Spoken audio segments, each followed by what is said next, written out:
Is this our first? Is this our first official guest? This is our Yeah, it first official is. guest, episode 8.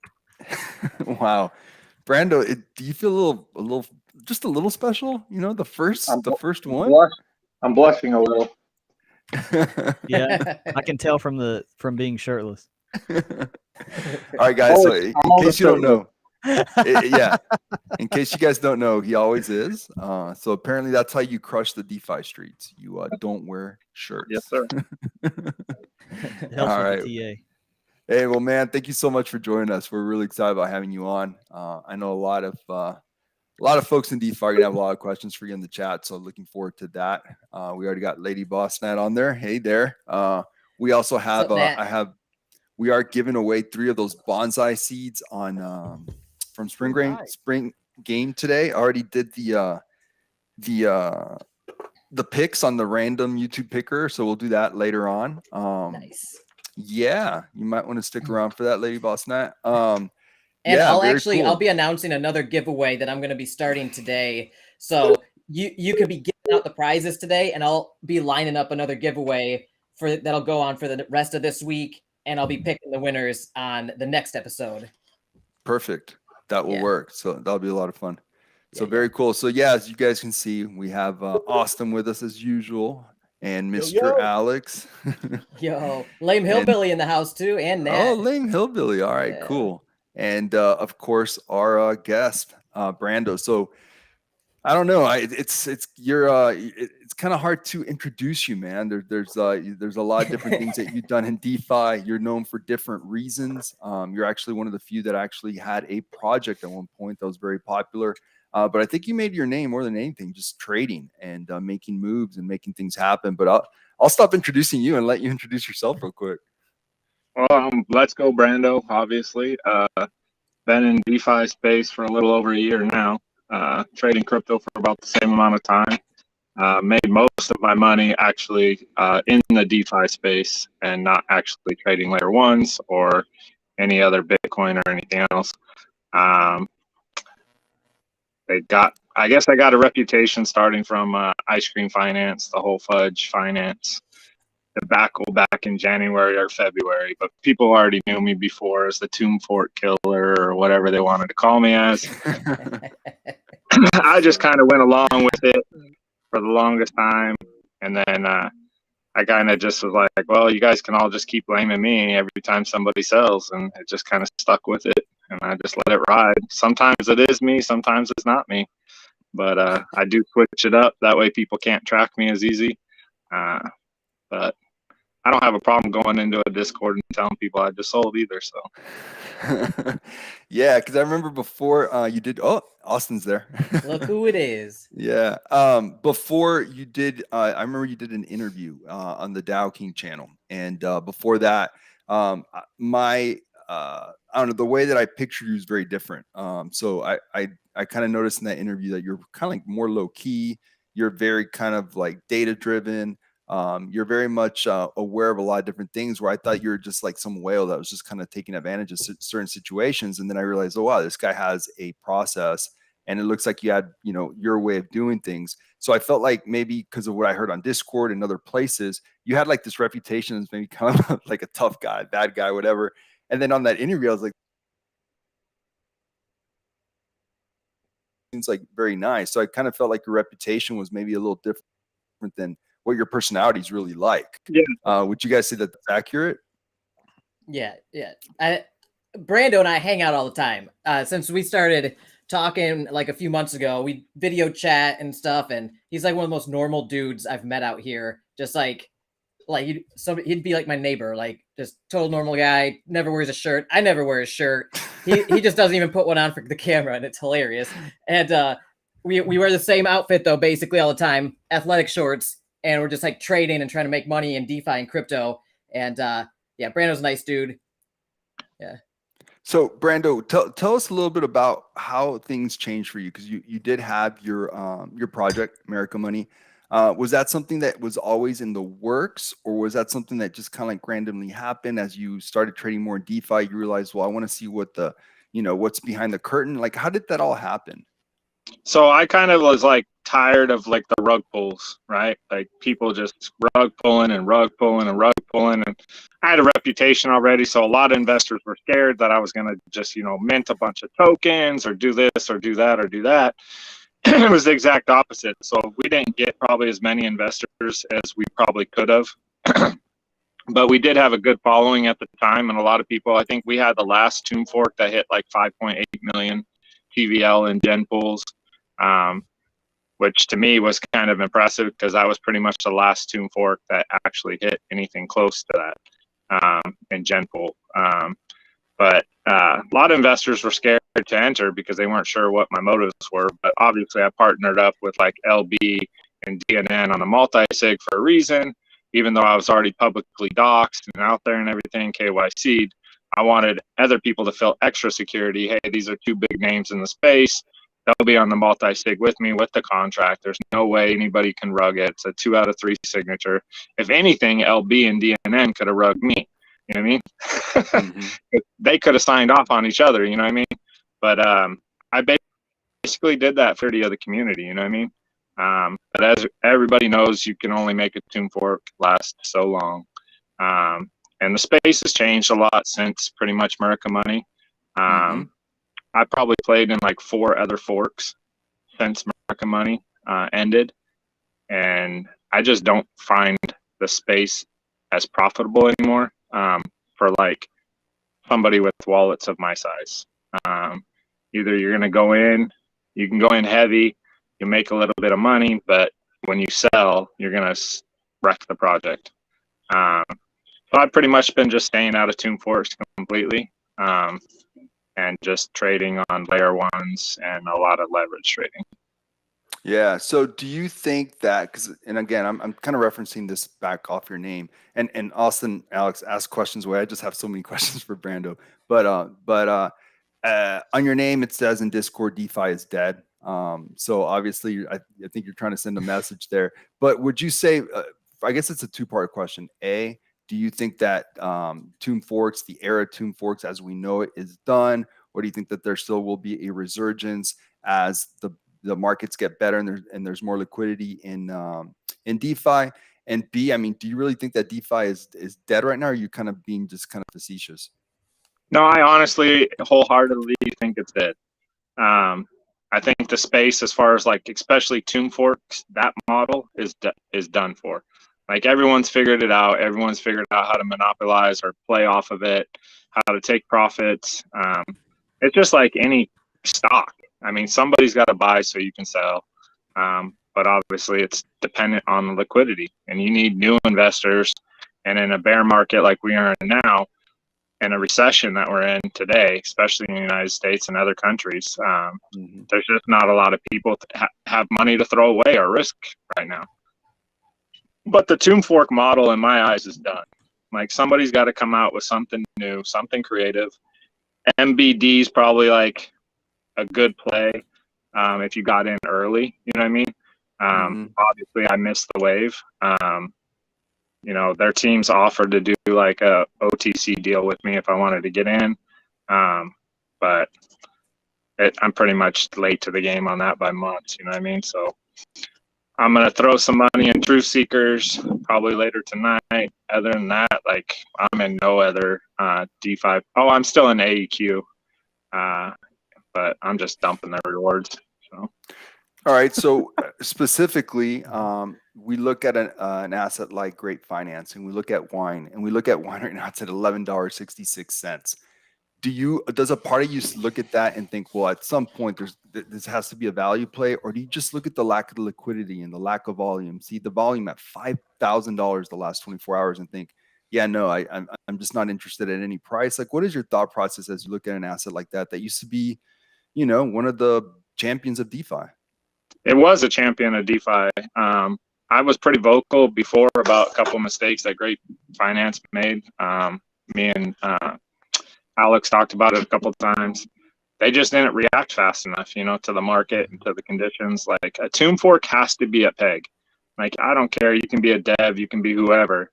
But if that thing's not pegged, the share price is worth nothing. It's a falling knife. Like you might get lucky and get like some hype on a buy, but there's not even enough liquidity. Like a $1,000 buy is going to spike the chart like up a couple dollars, and somebody that bought below you is just going to sell on your head. And there's just not enough liquidity left. Like the only project that has enough liquidity is EMP. And even on eShare, the liquidity is so low now that buys are spiking the chart, you know?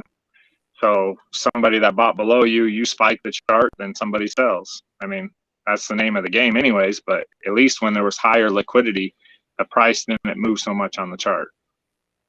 Yeah, especially with somebody playing with bags of your size, that liquidity, like I remember when we trade together sometimes and we're messing around in Tomb Forks, and you're just like, dude, if I sell my position right now, like the slippage, it's just gonna tank the price, and you have to like calculate that like sliding scale of price down and figure out what like your average sell price is going to be. Even if you sell it from starting at this price, when you're done selling, it's going to be here, and like your true like average sell price will be somewhere in the middle, and then you have to use that to calculate if you were profitable or not.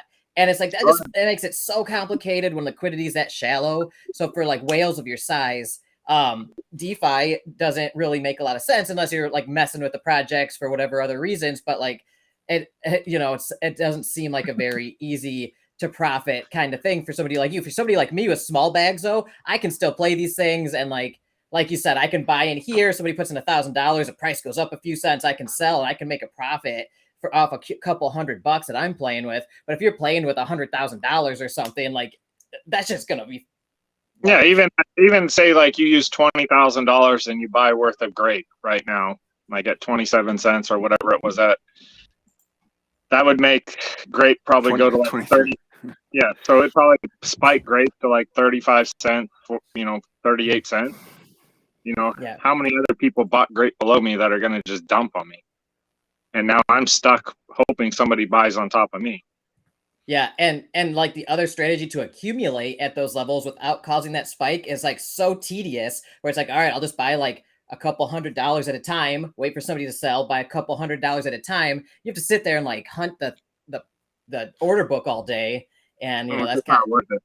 Yeah. It's not worth it. I'll just put 100x leverage on Bitcoin, say a prayer, it's red or black, and let's go. Dude, you and Enrique are just monsters when it comes to TA trading. Like I've been following you guys and talking with you guys for the past couple weeks.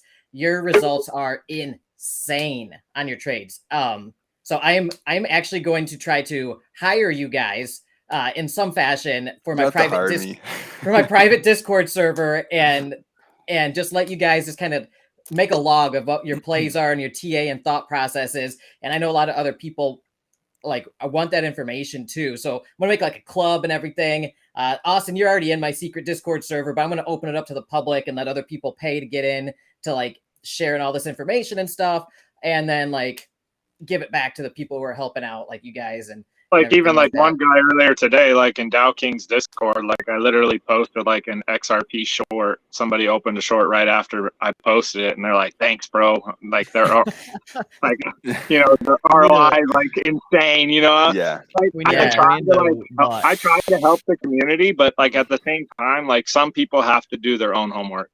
Like I have probably like 50 to 75 messages a day. People are like, "What do you think the market's going to do this morning?" Da, da, da, da, da. I'm like, "Bro, I haven't even had coffee yet. Like I'm still hungover." Or whatever, like hit me up in an hour and a half. And like, I try to, chart the best I can, like I'm thinking DXY hits like 115, 116, Bitcoin down to like in between 16.8 and 15K now. This could happen this weekend, right? Is there a guarantee it's going to happen? No. But if you look at the charts and the Elliott waves and everything else, it's saying it's going up more. So on the DXY, so if the DXY goes up, Bitcoin goes down. You're trying to calculate what that target's going to be on the Bitcoin low. Like there's no guarantee what it's going to be, but you can set your stop loss conservatively and still make money. Absolutely. Yeah. There's no doubt about that. Yeah. Hey, Enrique, how'd your XRP short go? Because you posted in my server that you were going short on XRP, just like Brando said he did. How'd you end up doing on that?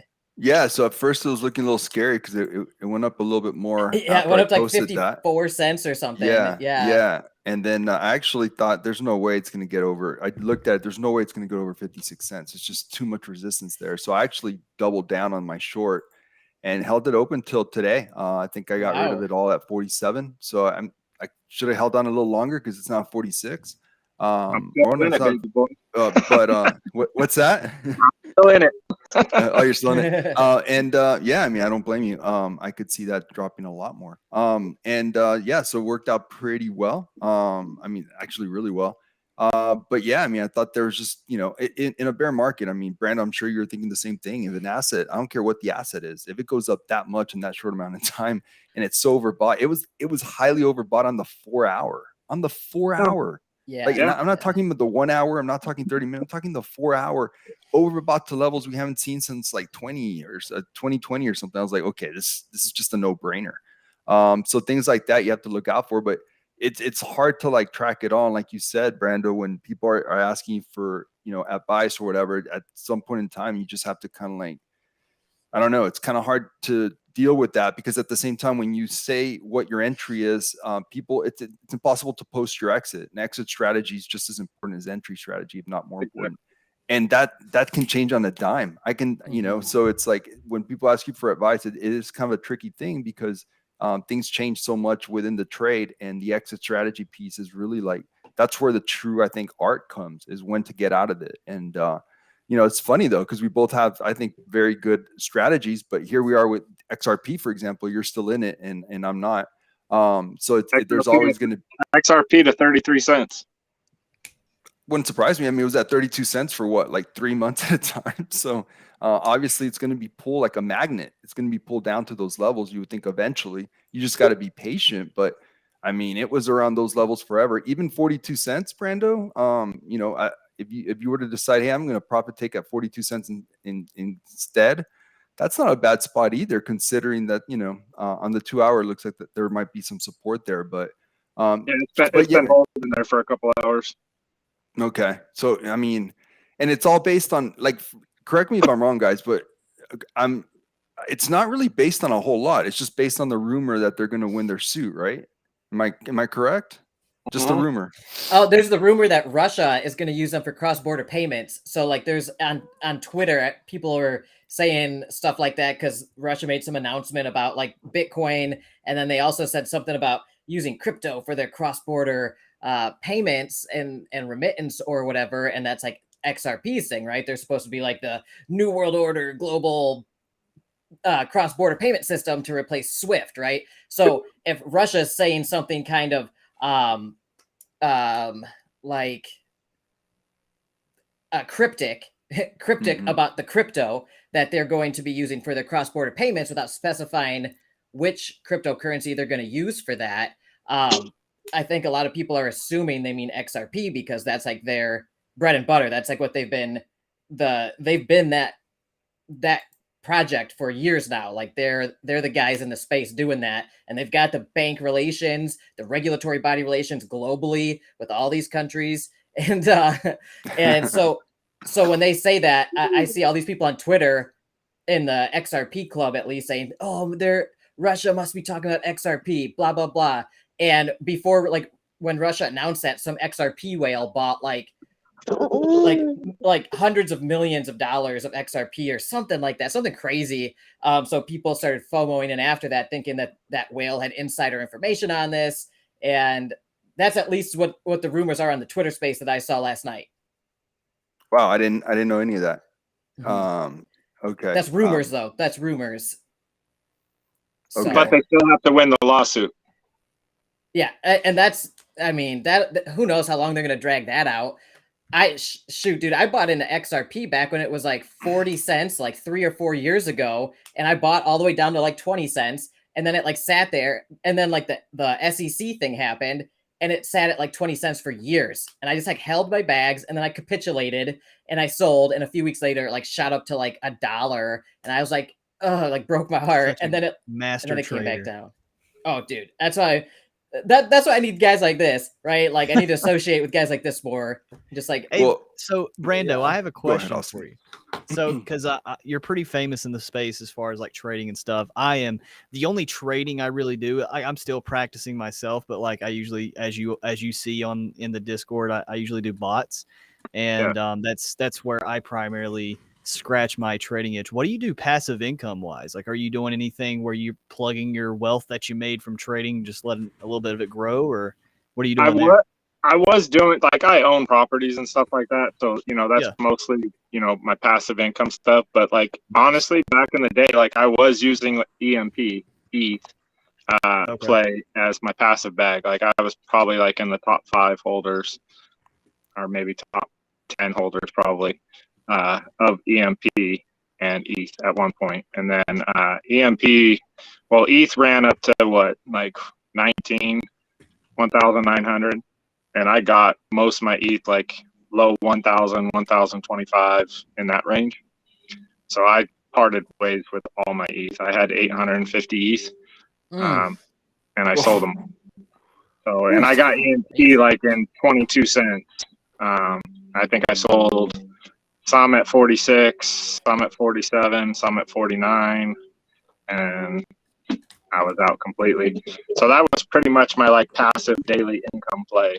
And I would compound most of it back into the project, and then I just didn't see a life to it anymore. So I got rid of my complete position. So you're not taking like and just even like putting stuff into stable farms or getting like 10% at least or anything like that? Nothing? Nope. I don't trust. I'm in AEQ stable farms on their decks right now. You said that you're selling the rewards from that, so that's at least something. That's at least something, but really, it's like nothing anymore. Like to me, it's nothing. It's like almost too much of a risk to leave it over there at this point. I've been contemplating it for a couple days, but I haven't. I've looked into a couple other stable farms, but I'm just very weary of a lot of them. You know what I mean? So.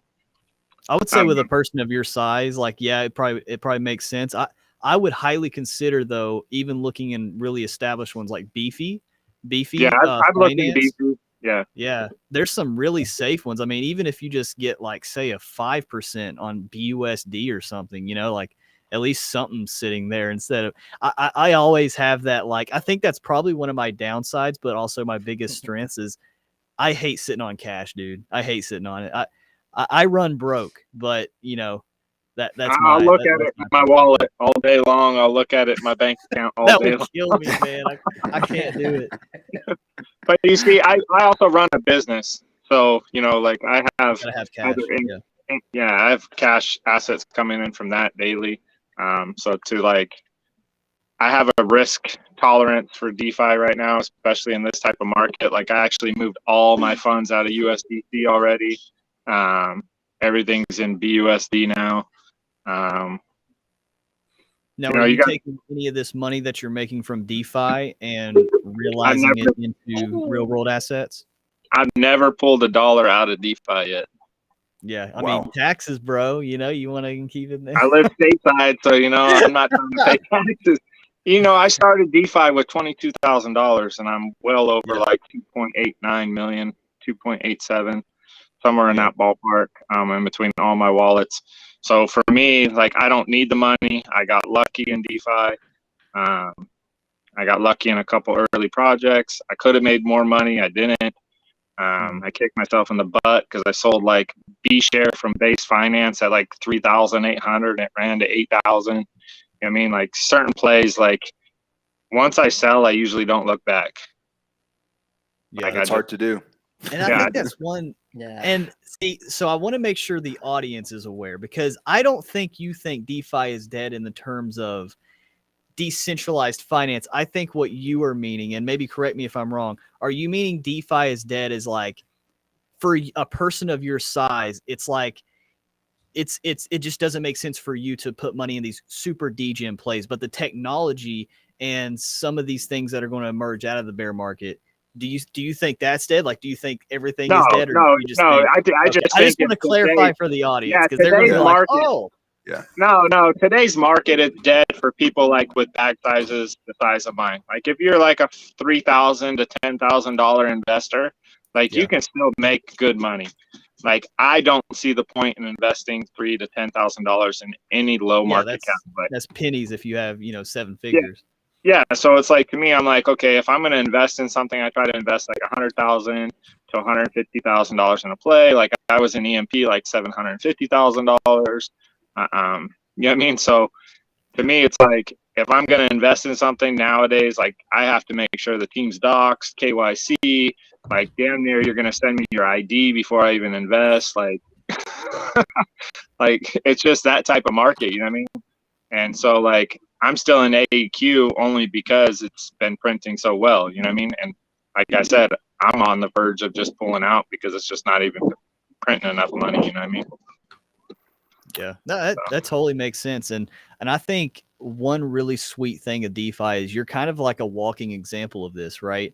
Where, and I'm not saying this is what I'm doing or what anybody should do, but the DeFi space is DeFi for a reason. And for somebody that turned, like you said, 22 grand into multiple 7 figures, it's like if you are now able to choose when to pay yourself and realize that gain for the tax man, right? For the Uncle Sam. So who's to say somebody out there, right? And I don't see in any way how this would ever even be possible for the government to like scan the blockchain for every single address connected to every single person and the multiple wallets for one person. So let's just say that's kind of like a really hard thing and a hard task that we probably won't see in our lifetime. So who's to say you don't take just to give yourself a paycheck, right? If you actually do start needing the money, you're only making 50 There's so many ways to get around it anyways. Like even if you live in the United States, there's so many ways, like with the gift card stuff, crypto refills, like you can literally like get Walmart gift cards, pay your Verizon bill, like pretty much shop online. Yeah, there's no way to a lot of those. You get little Amazon gift cards with crypto. It's pretty cool. Pay your groceries for your whole family with Amazon gift cards. If you've got a Whole Foods nearby, get those gift cards from Amazon and have it delivered to your door. And dude, Alex that's like was literally doing it with me on the phone. He's like, bro, it works perfectly. I'm like, I've never done like large amounts, you know what I mean? So I'm always like, 100 at a time, like 250. Like, cause I'm still skeptical of certain things in the crypto world. You know what I mean? I'm like, I'll throw a couple $100, and Alex like, fuck that. He's like, my groceries are on their way. Well, I heard literally while I'm on the phone with him. I heard some people have crypto.com credit cards, and they'll just swipe their credit card and transfer. But I was literally, as of today, actually, because I was wanting to do that myself. I have a Bitcoin credit card through BlockFi, but I still can't transfer money into my BlockFi account, transfer the stablecoin to a USD, and then pay it that. I can't do that. And crypto.com, they don't even have a US exchange. I don't know how people are doing it in the US. Yeah, other than maybe using a VPN. But have you seen any? Because this would be some great info for the audience. Have you seen any like credit cards where you can do that, or anything that you can just kind of like fix that, other than the gift cards, obviously? There's I know crypto.com works in the United States because I have a buddy with one. Yeah. Really? With the debit card, right? Like yeah. I was literally just on the website, and it says US. It says coming to the United States. Maybe I'm like trying to sign up for the wrong thing. Yeah, I think you're trying to sign up for the credit card. We're talking about trying to sign up for the credit card, but say you have like the Crow coin or whatever, you have to have a certain amount of the Crow coin on your card. Blah blah blah, and that equals the balance that you can use on the debit card in the United States. So the new credit card thing, I haven't really read up on it. I got an alert on my phone like a couple weeks ago. I haven't read it. I pretty much am on no exchanges anymore. I don't use Coinbase anymore. I don't use crypto.com. I don't use any of them anymore. Everything I use is on MetaMask. Okay, but how are you gonna off ramp your crypto to your bank one day? Are you gonna do one that? day? I will use. One day I will send it to Qcoin, and then from Qcoin back to Coinbase. Okay, fair enough. Yeah, that's pretty standard. Because you said you invest in real estate. That'd be freaking sweet, man, to get some real estate investments. Like that's literally what I'm trying to do right now with a series that I'm doing, is taking net passive income, obviously money set aside for taxes and stuff, and put a down payment on a real estate property. Yep, Nashville's hopping and popping, I heard. So Brando, it does sound sorry. So it does sound like you're not really looking to do that anytime soon. So is that because you're waiting for some of these kind of L1s, maybe like your Nears, your Phantoms, Auroras, those kinds of plates to really get destroyed, and then get them super, super cheap and get like your 10, 30, 50 X's out of that? What is your game plan? Because it doesn't sound like you're looking to take out your money anytime soon. That is exactly my game plan. So Okay. I know the bottom of Bitcoin's not in yet. Like a couple weeks ago, I made some good moves like on Ethereum, AVAX. What else did I buy? Quaint, QNT. Yeah. I did killer on that. Got in at like $98 and it ran up to like 106, something like that, 108. BNB, I'm still trading every now and then. Obviously finding the entry. And, I take a 10%, 20%, and 30%. So, I chart it and then I base it off my entry, and that's how I take my profits. Everybody's different. I usually sell the whole bag at 20% and kick myself in the ass that I didn't wait for the 30%. Like BNB a couple weeks ago, like I got it super cheap and 274 or whatever it was. And I had it charted to like exactly 302 and some change, like high, almost to 303, and I sold it like 299 like a dumbass, and it went to 303. You know what I mean? And I just turned the chart off. You know what I mean? Because if I don't, even if I'm rich, it still hurts that I left money on the table. FOMO is real, man. FOMO is real. Yeah, so let's talk about that, because I think everybody watching this, everyone that's going to watch this over the next few days, I think deals with that in some way, shape, or form. I don't think there's anybody that doesn't. Some of my best trades, I'll think about it and rejoice for 2 seconds, and then the next 7 seconds I think, yeah, but what could have been if I would have just waited a little longer or not, right? So we all deal with that. So what's your process for compartmentalizing that, and compartmentalizing when you do have a number of losses in a row? Because we all have L's, right? Anyone that says that they never lose trades is full of crap. You guys lose money? Yes, every day. Every day we have L's. Every single day there's an L. Unless if I don't trade. On those days I don't have L's. So Brando, how do you deal with that? The mental and emotional part of that? So the mental and emotional part, I set it up as I'm playing with house money. So that's how I deal with it. Everything I've made so far is now free money, right? So I can shut that part off. So I pretty much have my initial of $22,000 and whatever, 225, whatever it was, back out of the market pretty much. It's like in a separate wallet, never touched, just over there parked. As far as the emotional aspect on a trade, like I said, I set up a profit range that I'm taking profit. I do the same thing to take a loss. So if I'm down 5% on a trade, I just sell and get out. Because most likely you break that 5% mark, it's going to keep going down. Unless it's a layer one that you're holding or whatever for like, I still have Matic from like $1.20 and I have 450,000 Matic. Like I've DCA'd in, like my DCA in now, like if it hits back to like 80 cents, I'm like in massive amounts of profit. It's going to hit 80 cents again, right? It's just a matter of time, right? So it's gonna hit, yeah. That's my like long-term hold. I could buy more Matic, lower my DCA in, and be in more profit. But right now I have so many of it. I'm looking at other layer twos right now instead of layer ones, like some ZK roll-up plays, stuff like that. I'm not going to go too much into my plays because I don't want everyone to know what I'm buying yet, because I want to buy it first. But yeah, I'm more looking into layer two plays for next year, because a lot of the tokens that I've already ran like a 10x. So like I'm concentrating now on tokens that didn't run the last market. So like in the top 200 tokens, like I've narrowed it down to 40. Is Near one of those? Near's one of them. Okay, what do you like about it? I don't like the token necessarily. I like the fact that I can make money on it. I'm not hating the technology. Yo, Brando said, I don't care about utility. I don't care about future prospects. Dude, I just want to see it double, and that's about it. But you know what, Austin? You don't. If you read the charts correctly, you don't need to know all that because the charts tell you that, right? I mean, it's just the weirdest thing. So yeah, no, I get that. I will say one thing. Fundamentally, I like the fact that Near still their market cap has so much up. Especially if it gets hit pretty hard. I was looking at it the other day. I think it could reach $2 again. And that's one of those that I think could easily run to $70, $80, $100 come the next bull run. So I think Near is one that I have my eye on. What's that? $68.14. I have it running to, I believe. Wow. And you have it memorized. Nice. Jeez. All right. And you said something else in regards to trying to pick the bottom, which we all know is impossible, but I think it does help to try to, be in the range. And you brought up, so to the viewers, we talked for maybe 90 seconds before the video and Brando brought up the number 14K, which is interesting you say that because there's a lot of confluence with 14K. There's like 4 different parts in the weekly chart that tell you that 14K could very easily be the support.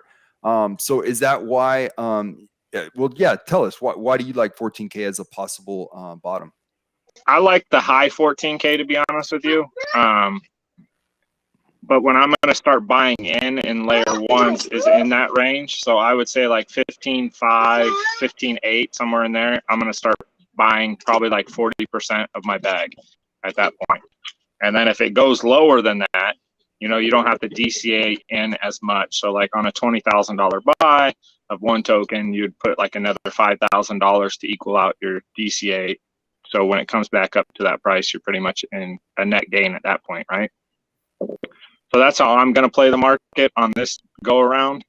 I'm not going to full bag anything. Like I'm going to play it smart this time and just be able to take profits at my 10%, 20%. And if I can just grow the balls to sell at 30%. So far, I've never made it to 30%. I just keep dumping it at 20%. Like my wife will walk in and backhand me in the back of the head. So now I just this is so crazy. It's so cool to hear though, because what you're like, it's really cool and like refreshing to hear somebody that has like made it to the other side of the DeFi space where so many people, right, they keep getting wrecked into the DeFi space because maybe they make money, but then they go and lose it again. And this is a great example that I want everybody to kind of listen to that, Brando took risks, but as he made money, his risk tolerance went down. I mean, I literally just talked to the guy about staking his stables, and he's like, "Whoa, hold up now! I'm sitting here trying to day trade USDC to BUSD. Like, I switched from USDC to BUSD. I ain't staking that." So it's like, could you kind of talk to the audience just a little bit? Like, where did you go from wealth creation to wealth preservation in your mind?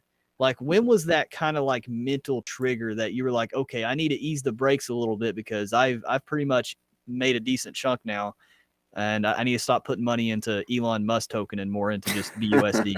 So basically, when the market started like showing like, it was holding like that 25K to 22K range for a long time. Yeah. And like people were telling me I was crazy. It's not going to 18. Like there's no way. There's too much support at 20. Boom, one red candle. Like I tell everybody, chart it. Like, don't hit me up with a question unless you charted it. Now, if you hit me up and show me a chart and you have a question or you're unsure about RSI or if it's oversold or overbought, whatever it is, like, I don't have a problem with that. But the problem is a lot of people don't de-risk their profile. They think they can just win forever. Like it's just like going to the casino. Like, I don't care how good you're at blackjack or anything else at the casino, like you're going to eventually go on a losing streak. So how to prevent a losing streak? De-risk. Pull your assets back into stable coins. Do your research on the stable coin. See if it's actually stable. USDC is not stable, in my opinion. I've done my research. I own 0 USDC. Everything I own is now BUSD. Wow. It's a little scary. Yeah. It's overcut. I mean, it just do your own research. I mean, I spent hours watching videos, learning, and I won't own any of it in this market. I think it's going to be the first one that gets depegged. Oh my God, you're scaring me. I have a lot of heard rumors. USDC. Well, that is actually interesting you say that, because I forgot where I read this at or seen it, but I was seeing that USDC is okay right now, but they were talking about how it could have some, implications of it being depegging if Bitcoin were to get around like the 5 to 8K range. What do you say about that? Because that's where they were like, and I forgot the correlation between Bitcoin and why. I have it like closer to like the 12K mark. Okay. Which could be on the table. And where's that correlation? Like, why why does Bitcoin's price going to a certain lower level correlate to the peg of USDC? Because I was actually interested in that. Because basically it's over collateralized. Like, there's a great video I can send you guys later about how like it's over collateralized and all that. And basically, there's a bunch of YouTube videos actually on it. The one that I found the most interesting was basically the way it's backed and all that stuff, the firms that backed it and stuff like that, and doing research and finding out that one of them's in a third world country. One of the biggest firms is in third world country. To me, that was an immediate like red flag. Just the way the law paperwork was written out for it and all that. So I pretty much at that time started slowly moving everything over to BUSD. And then plus Binance is no longer going to have USDC, I think, starting September 29th, I want to say. Right. So it actually creates an little arbitrage opportunity, right? Yeah. Ooh, correct. That's kind of scary. Yeah. I wonder if it dips a little bit, just a tad, maybe. Man, Jesus. So why not just de-risk from it completely? Move over to something that you find more stable. You know what I mean? Obviously, I did my research, and I think out of all the stable coins that are out there besides Tether, would be USD. Interesting. That's pretty interesting, yeah. Are you going to diversify a little bit into USDT or anything else? Or just question. All? Because what if something like, I agree, BUSD is my top pick as well for stable. But I try to keep my stable split among 2 or 3 of them, just in case something like wipes one of them out or something. I'm not completely toast, You used to have DAI before, and MIM. The whole shit show with Wonderland, I pretty much got out of MIM completely. I have no MIM. It's just one of those things. Like, you have to take an educated calculation. To be fair, I think I think if any stable coin were to survive, I would agree BUSD, just because of the regulation and how New York, right? The crypto hater is actually backing BUSD. So I think if anything were to happen, BUSD would probably be the last to survive, or the last one standing if anything were to happen. So I would agree there. I think if I were to have that much money, I'd hold BUSD over anything stablecoin wise. So like, I have USDT. I have USDT Tether. I have probably $300,000 worth of it, and mainly that's what I move over to do my shorts and longs, and move it back, move it over, move it back, move it over, move it back. But obviously, I'm in front of the computer all the time. A lot of people get wrecked in DeFi because they go on vacation for 2 weeks and come back and they're like, Frozen Walrus is at 20 cents. It was $1.40. This was supposed to be passive. This isn't passive. Yeah. You're down 120% on your investment because you went on vacation and thought your money was safe. You know what I mean? If you're not going to monitor your money daily, I would leave it in BUSD. If you're going to monitor your money daily, you don't trade. You don't trade when you travel, correct? I was on a couple trades because I was with Sleepy Joe teaching him the business. So I did a couple shorts and a couple longs while I was driving. But I brought my laptop intentionally. So I hooked it up to my hotspot and did a couple trades while I was gone. Can we talk about that? Is that safe or not? I've heard horror stories. So I have a actual hotspot through Verizon. So it's pretty secure the way it connects and everything, but I won't connect my actual cell phone to MetaMask or anything. Like, my laptops that I use are strictly for crypto. Like, if I got to watch a YouTube video or a link. Anybody sends me a link, I click it on my phone. So Yeah. Alex I'm not has had taking some, no chances. Yeah. Hey, Alex, listen to this. Yeah. Can you say that twice for Alex? Hey, knock on wood. Luckily, my crypto wallets have never been hacked because of this, Just and Twitter. He needs a ledger for his reading the Twitter. transactions before I agreed to them. But no, like, dude, I've been running websites for businesses for multiple years, and like, if you don't update like a WordPress plugin or a Magento plugin, and you forget, like a couple months later, that can get exploited, and then your whole server can be compromised, and you have to comb through it and stuff like that. So like throughout my career, I've had to clean up servers like that for businesses, including my own. So like that's my biggest advice is like keep your software up to date. Be careful what you click on. I like Brando's advice. Like I know a lot of people use their wallets on their phone. I don't. I only use it on a specific laptop that has cold wallet that has a seed phrase that's never been displayed on a screen before. And that's it. Like that's for money wise, I'm like super strict about it. But yeah, like social engineering on like Telegram and Twitter and stuff. Like, dude, people try crazy things to get you to click on stuff, and especially if you're trying to do business as like an influencer or like a video producer, people will try some crazy social engineering tactics, pretend they're from all different projects and stuff like that. So like when I'm vetting a project, I will cross-reference multiple people, including Austin and Enrique and James Pelton and Obsidian. And I will ask like, hey, is this really this person that's just messaged me? And they'll say yes or no. And then like I'll cross-reference in like the project's Discord server. I'll be like, hey, did this person who messaged me, are they with the team? So like be super careful about whoever says they're somebody. Like cross-reference everything out here. Careful what you click on, and keep all your software up to date, including your websites. If you've got WordPress websites, keep all that up to date, because that stuff's like the first thing to get exploited on a wide scale is if you're like hosting websites. That happens all the time if you're not on top of it. That's great advice. We did have a question. Is it okay to convert stable to XRP? Keep hearing XRP is good. So you're obviously a little late. Again, we're just giving our 2 cents, but Brando felt that XRP will probably test 32 again. That would not surprise me one bit. So that's our answer on XRP. I think we're in agreement.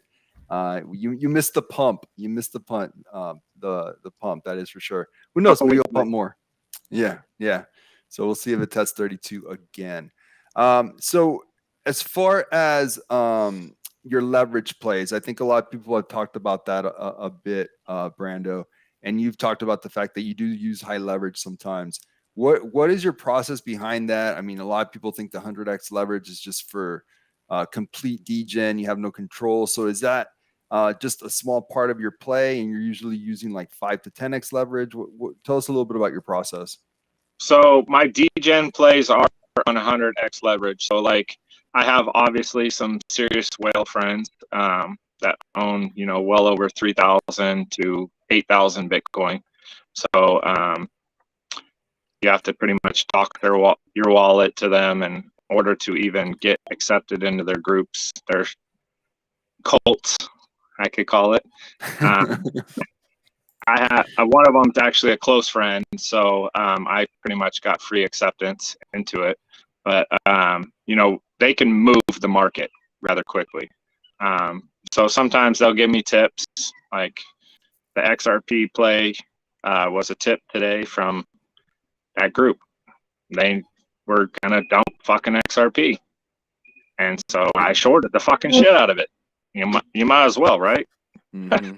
Yeah. So but degen, like on Bitcoin, like I usually stay around like 50 to 100x. I mean, but I chart the shit out of it, you know what I mean? And I'm in small time frames. You're talking like a couple $100 worth movement in Bitcoin. I'm not in it from 21K to 16K. You know what I mean? I'm in it usually a couple $100 range to maximize my gains. People can say it's degen, but like I'm probably like 80% win and like 15% loss. So, as long as the wins keep outweighing the losses, I'm going to keep doing 100 and 125x. That's amazing for such small time frames, because you're like what? You're looking at the 15 to 30, stuff like that. Oh, we may have lost him for a sec. Oh, there he is. Hey, Brando, I don't know if you heard my question. Uh-oh, he may have to go back inside. Oh, there we go. Yeah. Something's restoring the connection. I don't know. Anyway, yeah, you're good. You're good now. Oh yeah. So basically, you know, I'm using like sometimes on those 125X, I'm on like the 3-minute, 5-minute chart. Wow. But I'm charting it. I'm charting it on my 4-hour chart and my daily chart. You know, on my. Man, yeah, I agree. So yeah, what he usually does is, yeah, he sets up his like entry and exit points, stop losses, and take profit spots before he even enters a position. Isn't that right, Brando? That's correct. Do you do the standard 3 to 1? Not really. It just depends on my mood. I love it. Depends on my mood. What are you drinking right now? I was drinking apple Jack Daniels with Sprite. A little early in the day for that, don't you think? No, it's almost 5 o'clock in Nashville. It's 5 somewhere. Right? That's true. Yeah. And he's probably a Titans fan, so you know that's gonna make you want to drink all day, anyways. Brando, I got a question for somebody that is absolutely ignorant to trading, right? What are the metrics that you use that you have found to be the most profitable that you kind of like live by now trading? Elliott waves, 20, 50, and 200 MA. Elliott waves 20, because I'm actually taking notes here. Elliott waves 20. No, the Elliott waves, the 20-day moving average, Mm-hmm. the 50-day moving average, and the 200-day moving average. Okay, sweet. Those are your two main indicators, or Yep. the Elliott waves and the moving averages. Yep. And I use two what are separate you- charts, not to complicate it. So one chart on one computer has, you know, the Elliott waves. The other one will be on the MA, and that's pretty much all I use. And when you're looking at these indicators, right, what are you like put us in your brain, right? Like, what are you seeing when you see stuff on the chart? What is the point of using these indicators, and what do you see as a buy? When do you see it as a short potential? So that way people can kind of get some type of learning start to learn how to use these in the real world, in the real trading world. So I suggest somebody that can explain it better is a lot of YouTubers, to be honest with you. Like, I can't explain how to really do it, like, to help the community. Like, I learned by watching other YouTubers chart, basically. Like, there's actually some courses you can take online. Like, my buddy pretty much helped me learn how to do it all. But to explain it to somebody that's new, like... It's so funny you say that, though, and it's totally understandable because there's I have a friend, too, that, I mean, he's a killer trader, and I don't know if he's very known in the DeFi space. He's a part of a team that we all know, but I don't know if he wants that info, so I'm not going to mention his name. I know who you're talking about. But yeah, he's very good at trading. He posts his trades all the time, too. I mean, pretty significant stacks, and I asked him the same thing, and he gave me just a handful of indicators like you, and I was like, same question, same response. He's like, I would love to teach you, but it's like, once I learn my rhythm, it's just like, explaining, I guess, how are you good at drawing, right? You just have to you just have your thing, and you can't really explain. So like you take like bits and pieces like from like the people that teach you, right? And then you put it to work to your brain. Like, I'm seriously ADHD bipolar to the max, right? So like the way I'm gonna explain it to you is like how my brain operates, but like I'm a person that only learns by seeing it in person, like touching it, like moving my chart, like watching the YouTube. Okay, let me do this with the chart. Let me do this. Oh wait, I messed up. Let's clear the whole chart, start over. Like, I literally, my trading view when I first started trading, like I got to the point where I had like 17 tabs on Bitcoin. Because I got to make a mistake. I'd make a mistake and I'd just get frustrated and hit refresh and it would clear the whole thing and I'd start all over again. So Brando, does it mess you up to watch other YouTubers now? Because for example, people ask me all the time, which YouTubers on TA YouTubers do you watch? And I try not to watch any because I feel like if I watch others and get into their process and their flow, it kind of messes up my process and flow. Does that happen to you? It happens to me, but I've pretty much like days that I'm unsure what the market is going to do. Like I don't use it for like conviction. I guess it's somewhat conviction, you know what I mean? Like I'll go in and like, if I'm unsure, like if I'm unsure of myself, like I'll go see if I can get somebody else to confirm it for me. Does that make sense? Like, yeah, of course. Yeah. So I'm like, if I watch 1 or 2 videos and they're like on the same page I'm on, I'm like, I'm convicted. Let's do this. Like 50K, let's go. So who's the go-to one that you go to for like you said, conviction or reassurance? Yeah, let's expose them. Let's expose your source. So I actually, somebody tipped me off to this person in Dow Kings, that elliptical art person on YouTube, ellipticalartcrypto.com. Yeah. So you can actually pay for their little signals or whatever too, but I don't. I just actually just go on to his YouTube every now and then and pop in and just see what they're talking about. Well, can we talk about that for a sec? So these guys that charge, Brando, like, you know, because I've been offered maybe 5 to 7 times in the last couple months. Someone's saying, hey, I'll pay you X amount so you can start putting trade setups on my site or whatever. I've said no every single time, and my response is going to stay the same. I'm making money off my trades because of leverage. I can make good money. Why do I need to make money like that? You know, if I'm making money on trade. So when these guys say, well, you know, follow me and pay me X amount a month to get all my trades, I'm right away, I get kind of like defensive. Like, I don't think this guy's really making money, because if he was, why does he need the money from these viewers? What are your thoughts on that? My thought is, if you have a niche, you might as well capitalize on it. Okay. Right? That's fair. That's fair. So like Tune Forks, I was pretty good, like with America Money, and people ask me all the time, when are you going to make another Tune Fork? When are you going to do it? When are you going to do it?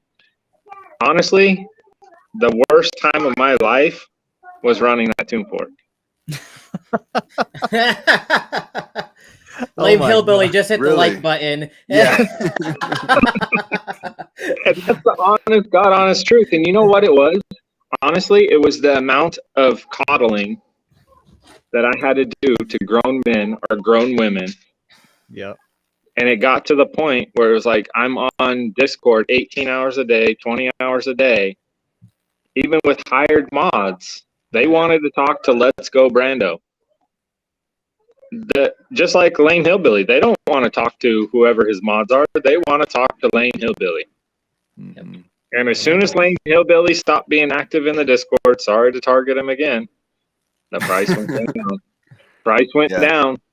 It's interesting. Price went down. He went MIA for like a week straight, pretty much. Well, he went. Like, he was building, like, and that's the thing. He's got to like delegate that and be, like you said, be the community coddler, like, because he carries everybody with him, right? And if so, he has to have that constant. You have no time with your family. Like, he's got young children, just like me. I got 4 kids at home. You know what I mean? There's other things going on in my life. Like, I'm sorry, like your $300 investment, like, and then when you find out, like, because then, you know, you do airdrop for V2, and you find out this dude has been asked 7,000 questions in the last 60 days. He's only got a $300 investment. Yep. You know what I mean? It's like, dude, you telling me you bugged me? It's like the culture that these projects set too, right? It's like there's this one project, I'm not going to name names. There's this one project that started out as a promise for passive income, right? So it has this base of investors where they had that expectation for passive income. Then they flip the script and it's now something totally different, but you still have those same investors, just like Brando's saying, where they're like super desperate. They put their life savings into it, or $300 or something that they just cannot afford to lose. And now they're like, what do I do? Right? Like, so now you have all this drama where you're trying to be a true business that you just, so it's like when you look into these projects, you got to look at like what was the initial culture and can they fade away from that, right? Because a lot of projects that are succeeding right now are ones that is making people money. You rarely see the FUD because they've been doing what they've been doing for a while now, and they never changed the culture. Like they've never done like this culture shift because they just that's who they are, right? Like look at Horde, bro. Horde. I said this jokingly a couple days ago in the main chat. Horde Games, whatever you call it, their Discord is the most chill Discord, and they've been running for like 6-7 months now, like forever. I've never heard drama about it. I've never heard FUD or anything crazy like that. They've been making people money. They've been doing what they said. They've been working, and it's just, you know, because that was the culture. They never changed anything for, oh, instead of 1% a day, we're actually going to I don't know, we're going to give you an NFT and then you can sell the NFT for money. Like just something crazy. They've never shifted. Right. They've stayed Right. true to what they've done throughout this whole Their thing. And model. now there they go. You know, it's It's their great. model. It's so funny. Yeah. I actually left the Horde Discord today. You left the Horde Discord? Why? Yeah. Because I'm not invested and I just got tired of getting announcements. Dude, you need to, you know, you got so much money. You should just literally, dude, listen, look at me, Brando. Okay. If you trade with 20 to 50K at a time, throw 100K into Horde. Okay. Cause that's all you can do anyways. You can only max out the plots at 100,000 unless you make multiple wallets, and just let it ride, bro. Just let it ride. How old is your oldest? Collect Brando? paychecks weekly. That sounds like financial advice, Austin. It does. But Brando, how old? Bro, I'll- Brando isn't going to sue me, okay? Like, what's he going to sue me for? The dude's Yeah. gone. I want your camera. You want my camera? Bro, Yeah, it's like he I'll never has give to it see to it you. turn off again. Exactly. I'll save you the court fees. I will give it to you. Yeah. What were you Well, gonna actually, Yeah. how old is your oldest? 19. Okay, 19. So she's already in college. Okay. No, he's 19. Okay. My oldest is 19. Then I got 15 will be on the 25th. And then not 8 and then 3. Okay. And are you using crypto as like the substitute for the 529? Nope. No. No, I actually got close to my daughter a couple of years ago. So different moms, different kids. But Gotcha. my two youngest are with my wife. So, you know, for the longest time, I had to pay child support and all that. But all that stuff's behind me now. So, nope. I'm All stuck. right. And I got a very, very niche DeFi question. I'm going to put you on the hot seat big time. Do you think that great finance would be where it's at now if liquid capital never happened? Grape would have never defined. Yep, I agree. I said it from the very beginning. Liquid capital would kill DeFi. It's in the Discord somewhere. You can find it. Search his name. I think I remember you saying it. I think I said it that I was a concern. I know James Pelton said it was a huge concern of his. But I do remember you seeing, I think you put that on DK's Discord, if I remember I put it in correctly. a couple different Discords. Yeah, the reason I felt that from the start was the wording that they used on their homepage. Yeah, dude. It was too much. Like they're laying it on thick about the safety and sustainability stuff. Like you gotta be like very real about risks in this stuff. And if you're trying to smooth it all over and like pacify people with like, oh, safety and this and that, like, well, there was no like, safety. There was no safety. The number one reason I know there was no safety, sorry to throw Lane Hillbilly under the bus again. He was just an easy target. I love the guy. I love the kid. We talk all the time. He was never KYC. He was never KYC. I didn't find that out. I didn't find that out until afterwards. He's a trusted partner. Madrid from Serenity had a KYC with him. They pick and choose who they chose to KYC. Yeah, I didn't find that out until after it failed that they picked and choose that. This. So yeah, this is first. Oh yeah. Because they said in the white paper they're going to KYC every single partner. They didn't. All the teams from each partner, and they did. And I didn't realize like that they didn't do that blame hillbilly until we talked after Liquid Capital failed. I'm like, what? Yep. Yeah.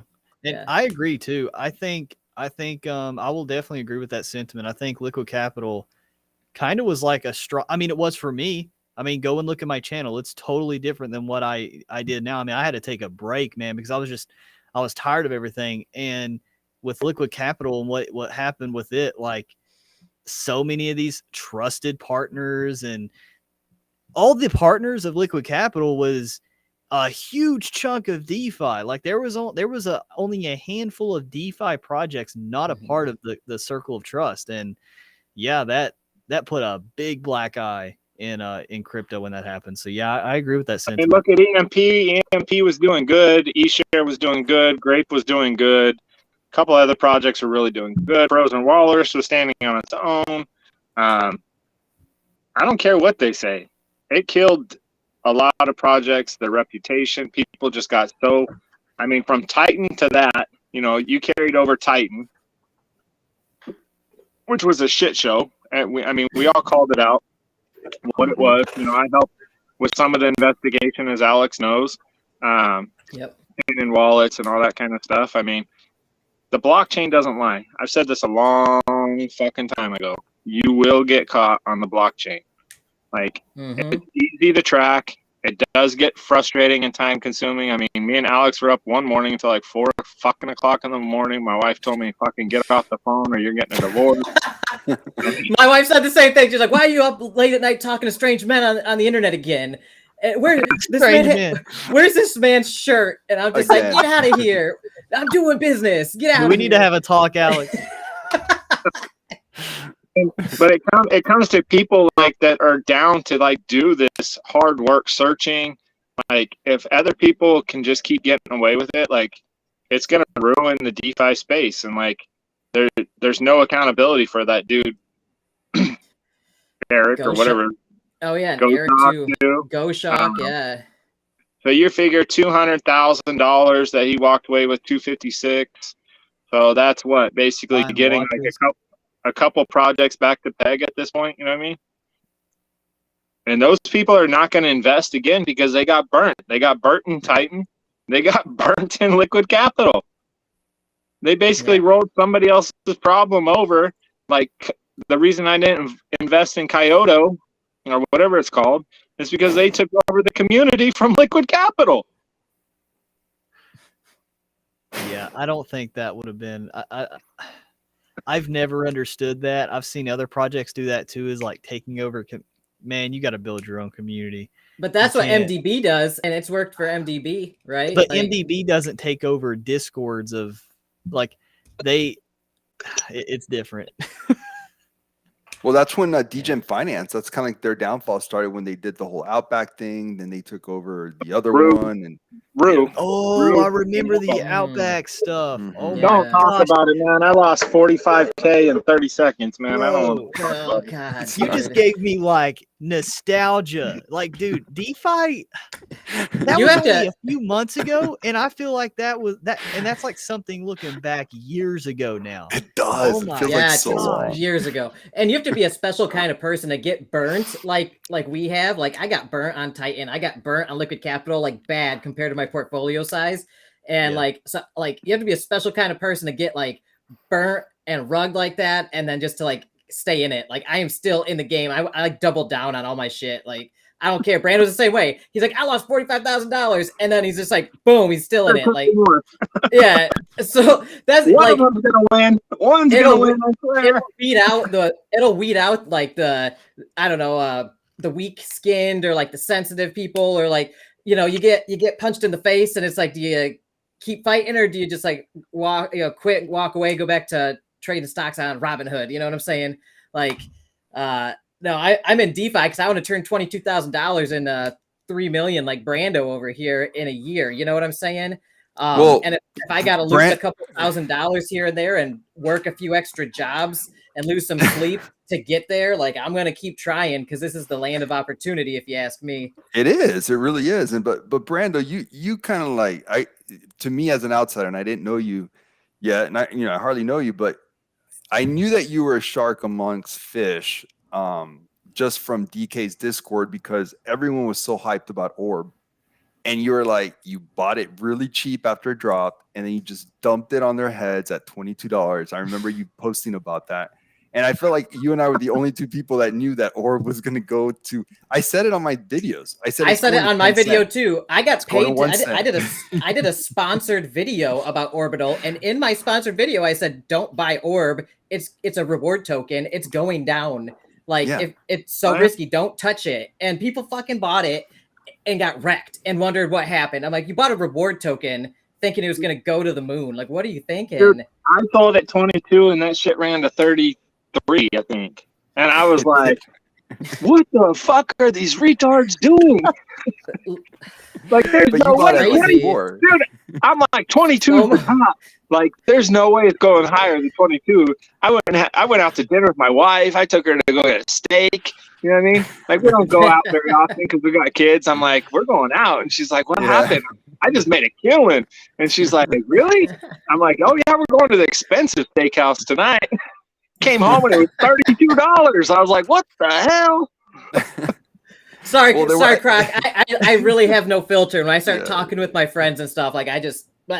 I don't I got a very selfish question for you, Brando. All right, this is my last question for you as a trader here. So, I want you to talk up my bags here. All right, no, I'm joking.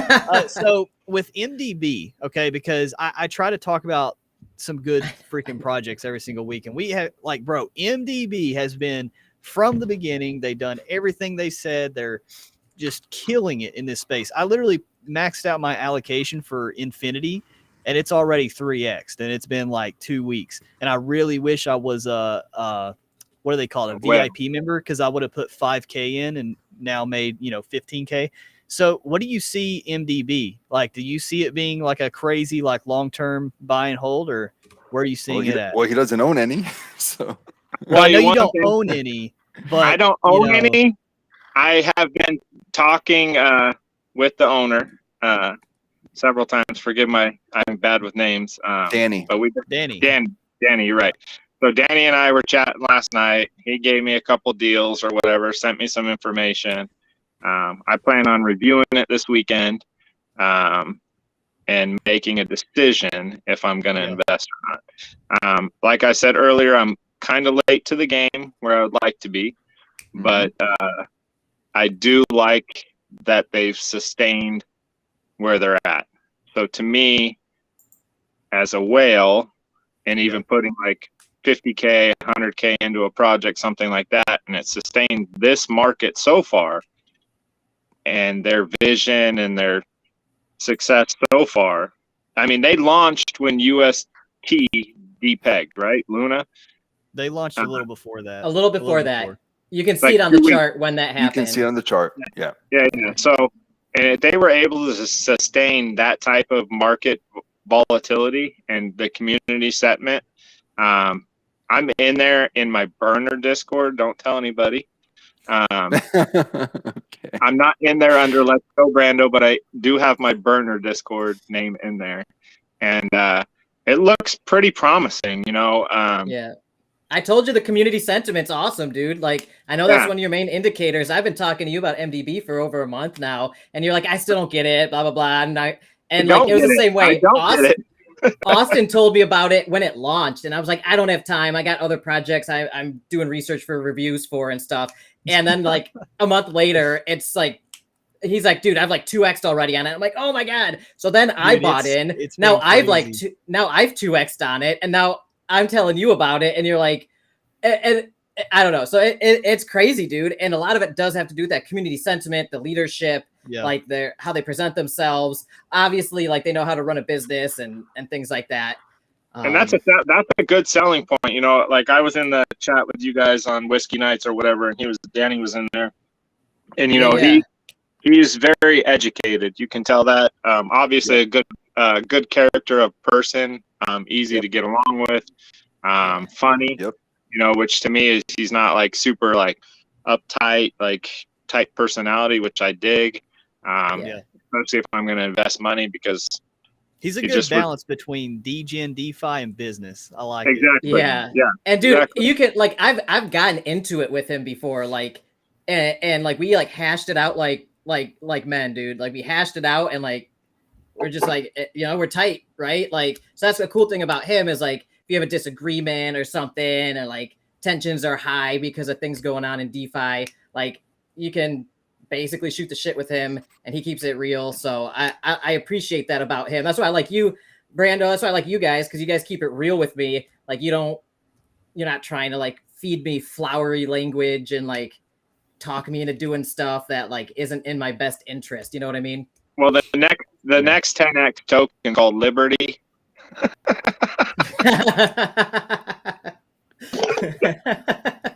Let me go claim my vested tokens right after this. No. This is my next 100x pick, you guys. Just kidding. I'm just kidding. Don't. It's not financial advice. Not financial advice. It's the project dead. Don't buy it. Yeah. Well, it's funny because in DeFi, if you're honest all the time, though, you're going to piss off a lot of people. I've pissed off a lot of people. I've so many people, viewers dude. and YouTubers. Yeah. I've pissed off all sorts of people, but got to be honest. Brand, I do want to ask you one thing about your thoughts on MDB that I would find very interesting. BNB. So obviously it's integrated with BNB. How BNB does is going to have a lot to do with how MDB does. So if you were to look at while you're assessing MDB, are you going to assess it from the perspective of I may or may not have any BNB, so this could be my hedge. If I don't have any BNB, this way I'm still kind of carrying some BNB. Is that going to be a part of your process at all? So as I've stated before, I know Alex knows this as far as the EMP play, I paired my EMP with ETH. I did it on purpose. So if ETH went up, my EMP went up, right? So as long as their tokenomics are similar and you can get a good entry on your BNB, if it's paired the same type of tokenomics as it is with EMP, I would be bullish on BNB. I'm bullish still on BNB. So. Okay. Yeah. Makes sense. Yeah. That's actually my plan is when I think the market's bottoming out and I'm ready to start taking like a long position, I'm going to get my ETH exposure probably through EMP to earn some yield on it and get exposure to their ecosystem because I'm personally bullish on AJ and his team and everything they're doing. Like that guy just going to keep building. And then also I'm bullish on BNB during the next uptrend. So MDB is like a really great exposure to that for me. And it's deflationary too. So like MDB is going down while the BNB is going up in the liquidity pool. And it's, I think, what is it like always back like 500% in that trust fund. I can't remember. Something like that. And then, dude, my Infinity position that just like launched like a week or two ago is up like 3x almost. Is yours up 3x, Austin? He's smiling. I'll take that. It's been freaking crazy. And crazy, also, dude. I'm not trying to sell anybody on MDB. I just like just I a don't disclaimer. Care either. I think it's freaking just been sweet. But what's cool about Infinity is if you stake it, you earn MDB, but it's not like more minted MDB where it's going to be inflated to the moon. It's just literally a trickle effect of the taxes that Infinity takes on when you buy it. But MDB itself is never going to be minted anymore. So it's cool that you're earning a deflationary token that then you can take that little drip reward you get, stake that MDB, and then earn more MDB over the time. It's freaking crazy. And then, my MDB BNB farm position is just printing like crazy. So I just take all that MDB and I put it into the single stake and let that grow so I can get like pure exposure to the price appreciation, not in an LP, So if MDB does 10x or something like that, like I'll have full exposure in a part of my portfolio, single staked MDB. And then the Infinity, dude, it's like up 3x and it's printing almost as good as my MDB BNB farm. So now I'm getting like double rewards from it. Plus it's all appreciating. It's like the tank in my portfolio right now. What's the tax chugging along? What is Infinity? 5 in, 5 out. Buy. Yeah. Infinity's 5 in, 5 out. And I think it's paired with Phoenix Plus. And Phoenix Plus is like an even more degen version of MDB Plus, which is like fully collateralized with BUSD and has that like tax in, tax out. And my Phoenix position, I put like $1,000 in Phoenix, and it's like up to like 1,010, 1,015, 1,020 or something bucks, and it's just like, man, this whole thing's just chugging along. So I'm excited, obviously. So I don't want to try to like influence anybody to do anything. I can't really hide my emotions. So when I get excited, it's a 5% stake and unstaked tax as well. Yep. So basically, it's a 20% tax. You have to gain 20% on your position before, that's a lot of things that deter me to protocols that have like a tax system, like 15% to buy NDB, 15% to sell it, just using that as numbers. I'm not sure if that's accurate. So that's 30% gains that I would have to get on $100,000. I think it's 25 total. Well, like I 10 think and 15 out or something like that. I think but Infinity's different. It's a but you get what I'm saying. Like, I'm just saying. So even on MDB, like I would have to gain 25% just in gains before I'm in profit. So you have to look at it in the long term. How long is it going to take to get that gains? Is the market going to sustain it? Can DeFi sustain it? And can the investors keep coming in to keep allowing the protocol to stay alive? So speaking of taxes, now that there's no tax, or I think there's no tax, hopefully I'm right, now that it's no longer rebasing, what are your thoughts on Sphere? You think it's ever going to come back? Dead. Dead. You say dead? Dead. It's been dead. I don't know, man. I would still disagree with this one. It's dead. It's been dead for about 2 weeks. I said it 2 weeks ago, and I still hold to it. Well, it's still trying to find a bottom. I have never bought Sphere still. I still won't buy it. I never bought into the hype. And I'm all for people who are, if they believe in the team and the long-term roadmap and everything, that's good. I'm not following it. Call it what it is. Do you believe in the cult? Do I believe in the cult? Dude, See, I'll say my piece that I'm proudly not a cult member or anything like that. Like we are all cult leaders, you guys. According to Dow King, each one of us are cult leaders. Yeah. Not me. Yeah, you are. Are you kidding me? I do not have a cult leader role. No, I don't either. You did, and then Dow King elevated you to your own special role. No, I always had that role. I was never the role of a cult leader. Oh my gosh, we're gonna change that, Brando. We're gonna get you a cult. Actually, I don't think I am. I'm a cult leader either. God, I'm a cult leader, guys. What the hell? I will say, am I the only cult leader here? Here's my defense with Sphere. Right? You guys want some cool? Tell us. We seen how crazy big Curve is. Okay, it still is to this day. Curve is an absolute monster, and that's essentially what they're trying to be. They're trying to have Sphere Curve token Wars, itself be kind of like a basket of governance of all their other ways that they're going to build governance. So it's not a sexy like, I'm going to make a 10x tomorrow or anything like that, but I think if they get their mission correct and they do that. I mean, you can go on their platform and see they're making like really good revenue. I think they're clearing about, well, that's subjective because some people that may not be, but I think it's like around 100 to 150K a month in revenue. EAM is the hidden captain, but I think EAM's the captain now. I think for the true there's a huge niche market for the DeFi space when it comes to building governance up, and they're tapping into that really hard. So I think if they follow through with that, which they have been so far, it'll turn around, I believe. Well, we will see. Do you want to make a side bet? You want to make a side bet? Yes, do a side bet. Yes. What's the side bet? Something friendly, like $5-10. Well, what are we? Come what on, are we it's got to be on? at least 100. I need to know the rules. I mean, let me pull up the chart. We'll just set a price. I mean, but it's can't. It's at 003418 right now. I'll be right back, guys. Okay, Alex. What's the token called? Spear? Yeah. He said, "What's the token called?" What a flex! Look at him trying to flex. That's great. I love that. I don't even know what we're talking about. Oh, 0.003492. 9.2. I have it at 3.418 on Dex. Oh, here it is. I got it. That's Okay. this one. Oh, I had a nice little PAMP on the 15-minute chart.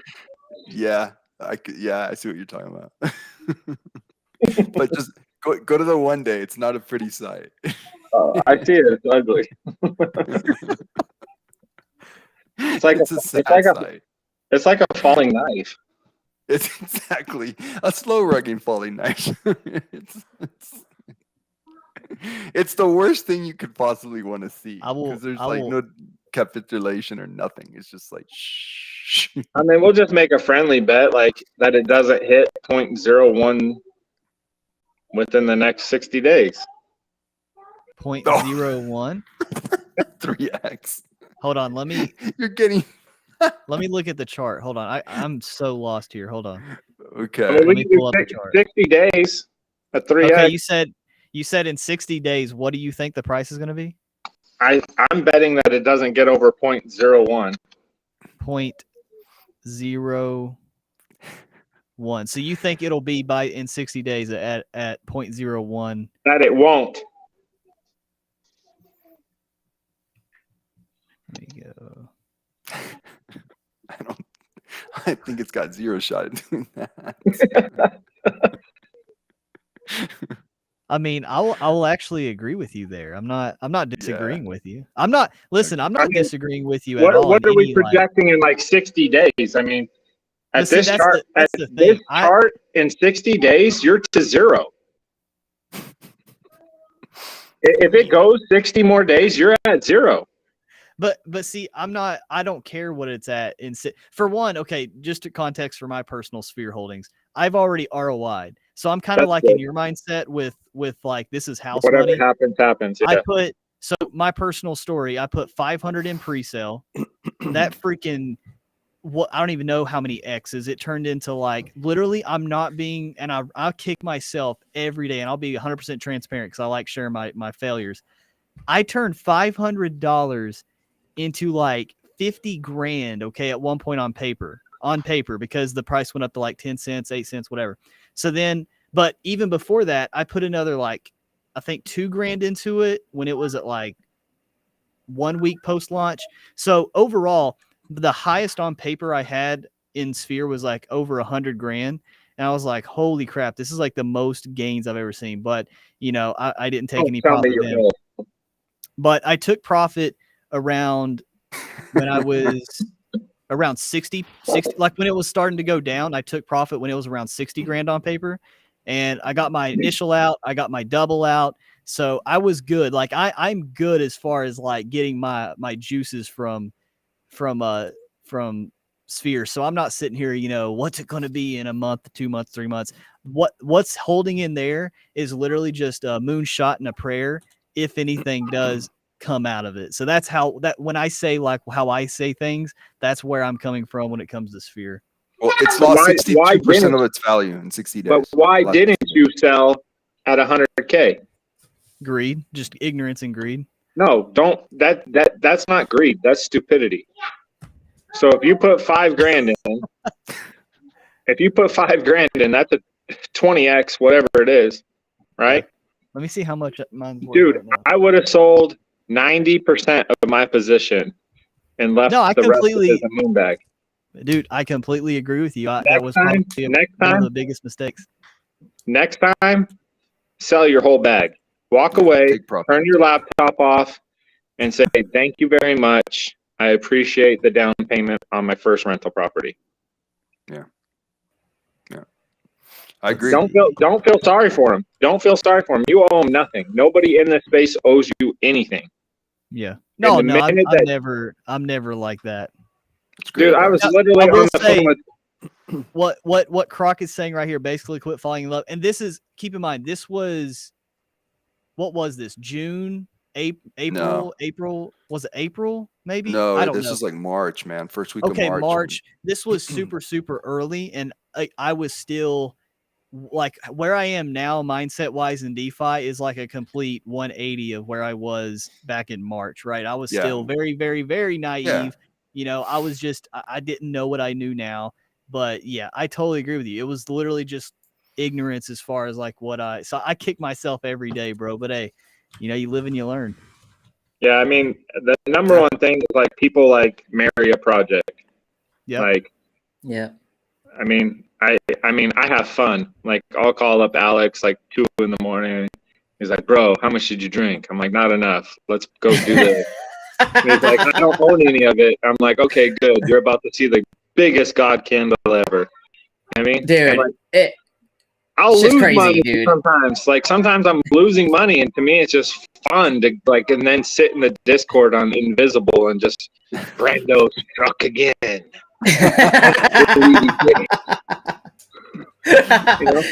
Oh god, dude, we gotta get. I know you've been on the road for the past few weeks. We gotta get back to it, man. I miss that shit. DeFi is so much more fun. When Brando's calling me drunk in the middle of the night, it's like, "You want to see a God candle?" And I'm like, "Fuck yeah, let's do it." You want to see a God candle? And then the Discord literally blows up. Like it's like somebody drops a bomb in there. Feel free to DM us, like, by the way. Dude, it's like so nobody's crazy. talking. Nobody's talking for like hours and hours and hours. And I'm like, "Are you ready?" And he's like, "Yeah, do it." I'm like, "All right, here it comes. Here it comes." I'm like, "MetaMask engaged." And he's like, then the next thing you know, Discord, like 500 messages in 10 seconds. It's like, "Oh, you guys are watching. Do something. Devs, do something.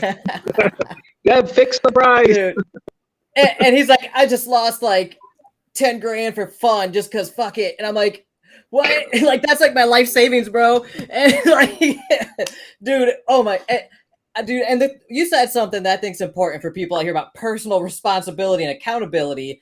Like, remember one time we were like messing around on a trade together. I forget what we did, but like I went in, I played a little bit wrong. We both lost a little bit of money, but like it was like a bigger size of my portfolio because like I got a smaller bag or whatever. And you're like, "Hey, you know, here I'll make you whole. Don't worry, I'll send you some money." I'm like, don't. That was my decision. I did that.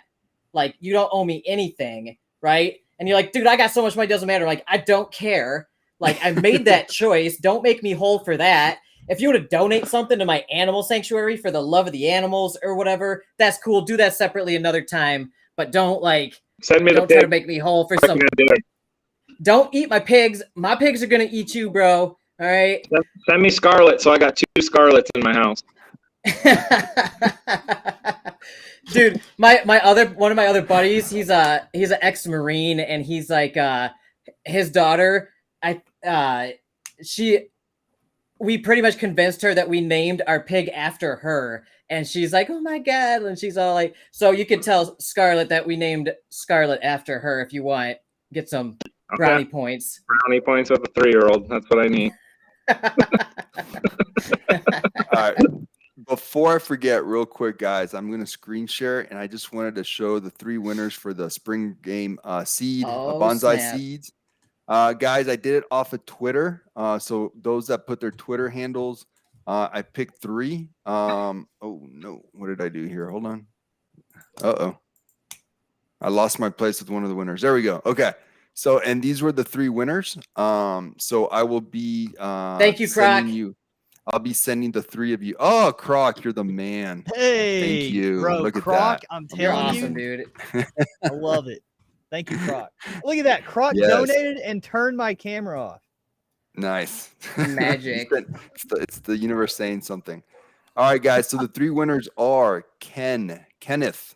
So I will be sending you a DM on Twitter. Congrats. You get a bonsai seed, which I think it's worth about $100. Winner number 2, Francisco. I will be sending you a Twitter DM. Dude, I love Francisco. Yeah, he's a good dude. Okay. He's a good dude in the community. Yeah. Okay, cool. And oh, by the way, we would have had the first winner was Ken, and then the next 2.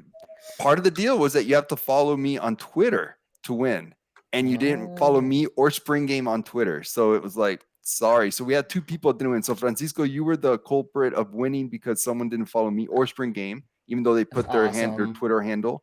And the third winner is actually someone we know well. Look at that, Lady. Oh, Boss hell Nat. yeah, dude. Golf. I am golf clapping that. Way to go, Nat. Lady Boss. If there's anybody Yes. who's deserving of it, it's her. That she is out here working super hard all day, all night, helping people in the Yes. community. She's making her name for herself in DeFi, man. Well, she now has a bonsai seed. So yeah, she's a great addition to the DeFi community. She really is. So those are the three winners. And again, there was, we'll keep doing these, but this is the best way to do it, I think, so that we don't get the scammers to kind of scam us. And so you have to do the Twitter thing. Just put your Twitter handle on there, and this is how we're going to keep doing it moving forward. And congrats, guys. I will be DMing you on Twitter sometime later today, all three of you. So yeah, and then I'll hook you up with the spring game team. So cool stuff. That was fun to do. So go ahead, Alex. Awesome giveaway, by the way. Though that's a really cool thing to win, because those things are just printing. I bought one myself, and it's printing a couple bucks a day. So that's super cool. And they got the liquidity manager in there to keep the price stabilized. So it's like almost like you know exactly what you're going to get now from those trees. So that's a really cool gift. It's different than Horde, but it's done the same thing as far as results. So, and they're coming out with their own game, like the Tamagotchi / Pokemon Go style mobile game with like all the stuff. And it's going to be super fun. Also, that I got a giveaway I want to announce here as well, that I'm going to be setting up a Gleam contest for, just like I did with my MDB NFT giveaway. It was like super popular. We had a bunch of fun announcing it here, just like you did. So I want to do another one like that. I'm going to do like a separate video and a contest for it, but it's a swag giveaway. So a project that I did an AMA with gave my community, they're allowing me to give my community like $100 gift card to their merch store to buy like t-shirts, hats, mugs. And I only got the mug with me at the table right now, but it's this like Peg Hub. It's a jumbo mug, by the way. It's like one of the monster ones, and it says like crypto staking revolutionized.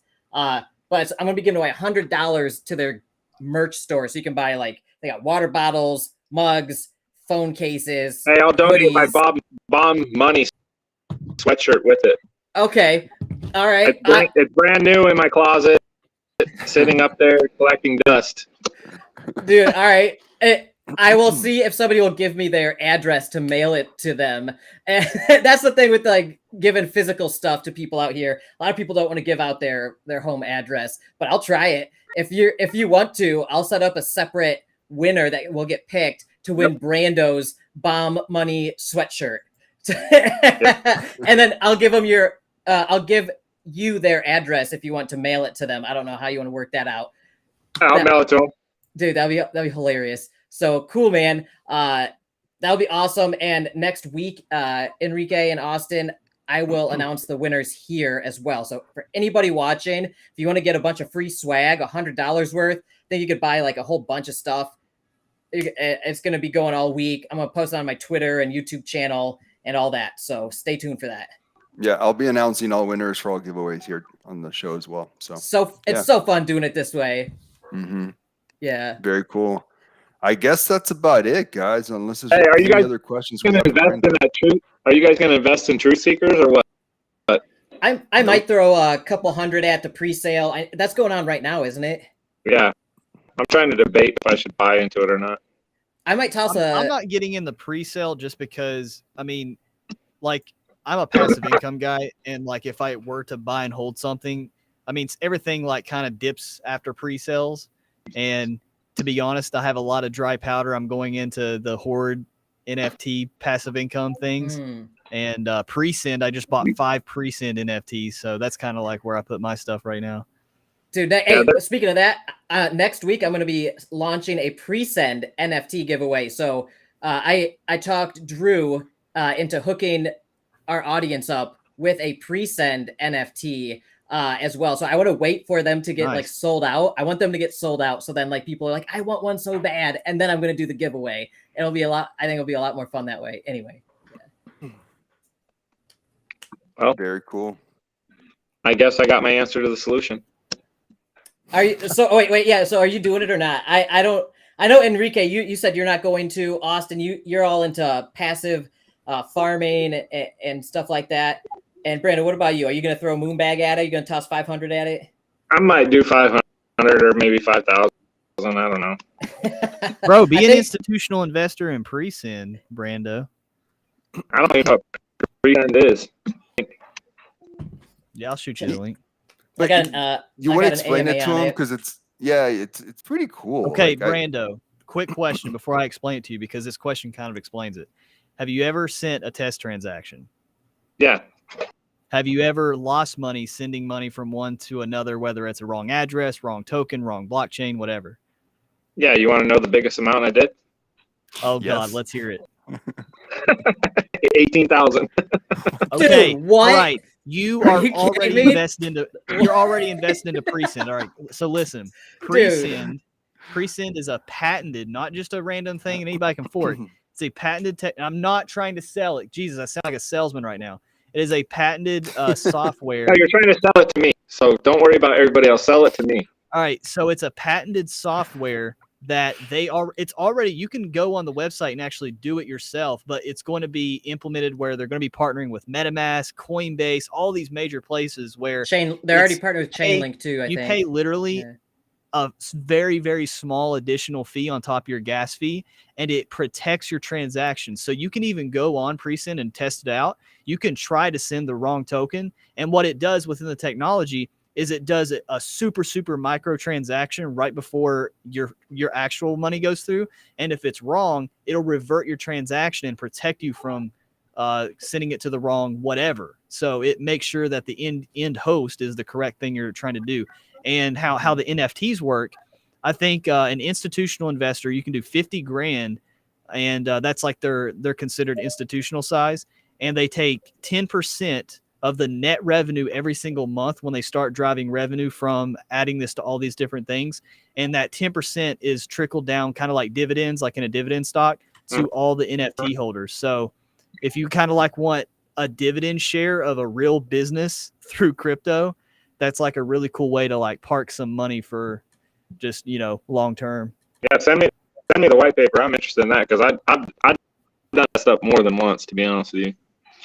So. Yeah, man. Yeah, the interesting is this project thing already launched, or is it in pre-sale? It's pre-sale. It's like it's in pre-sale right now. So is it institutional if you want to get in, what's the name of the project? Round right now. What? What's the name?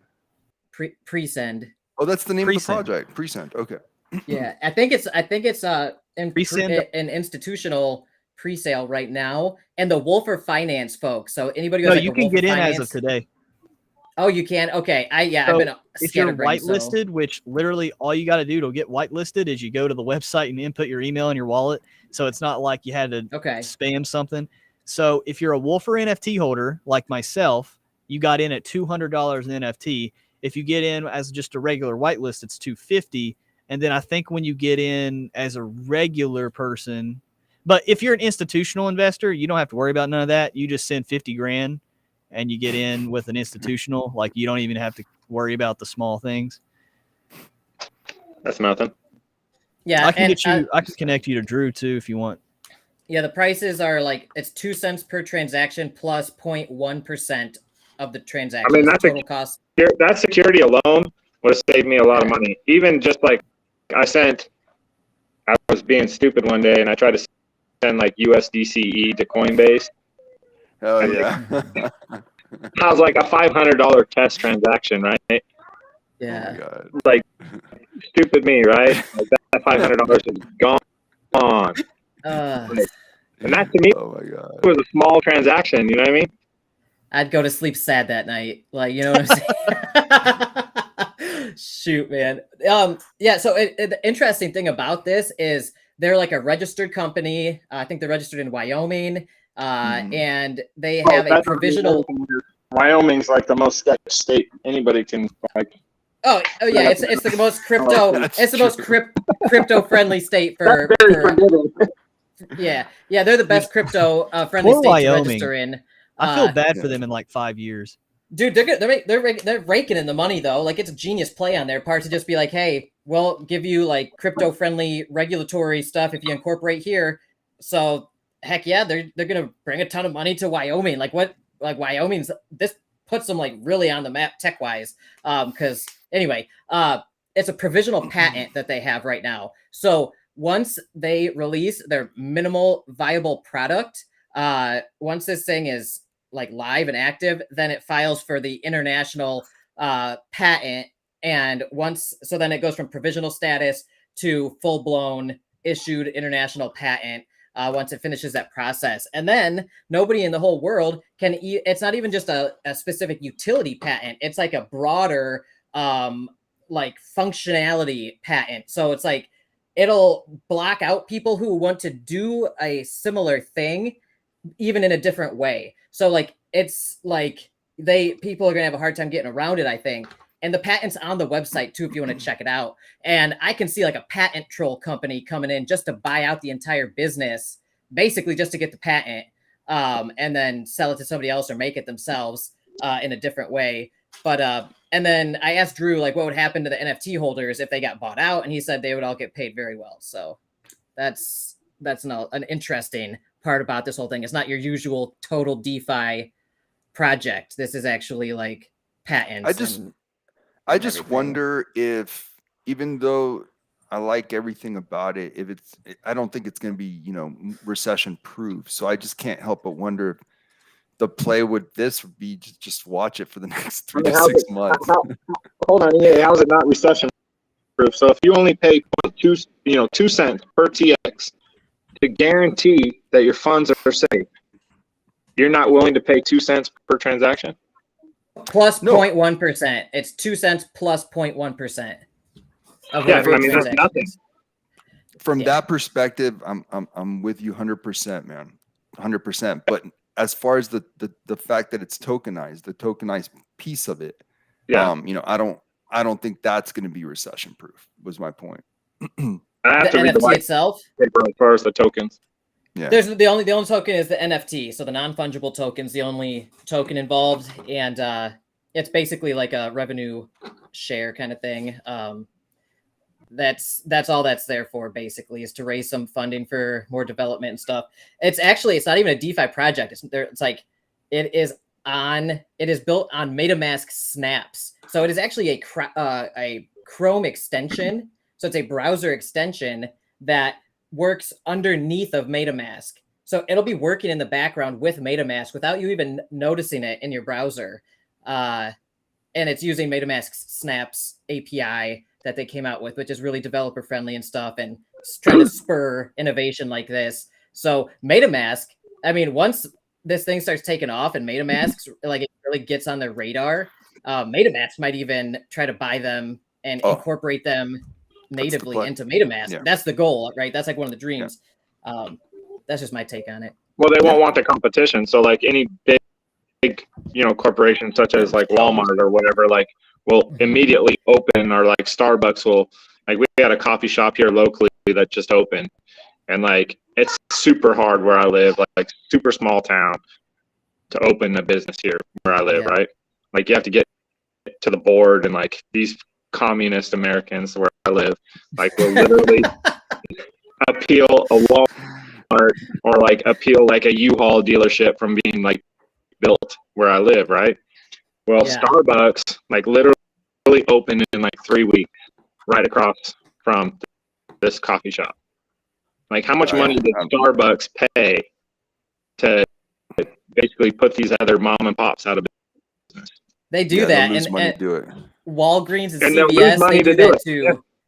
Thank you, Aaron, Mr. Pringles. Thank you for the super chat, man. Yes, sir. Thank you, man. Super chat.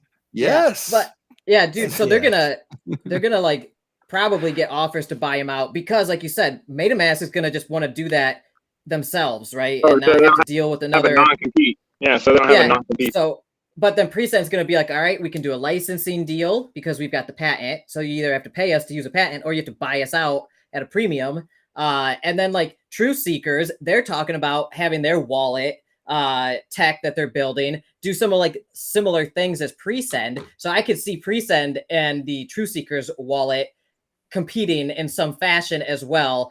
In terms of like, I think True Seekers has something where it's going to check how like shady the address you're sending stuff to. Yeah, honeypot detection. Also, they're going to see how many degrees of separation an address is from Tornado Cash transactions and things like that. And I can see, and Presend in their roadmap are talking about similar things, and I can see them kind of converging at some point as competitors in the wallet tech space. So that's my future looking prophecy there. I have no confirmation of any of this. It's all of my conspiracy theories. I'm gonna go invest just on the fact that you said it's a conspiracy.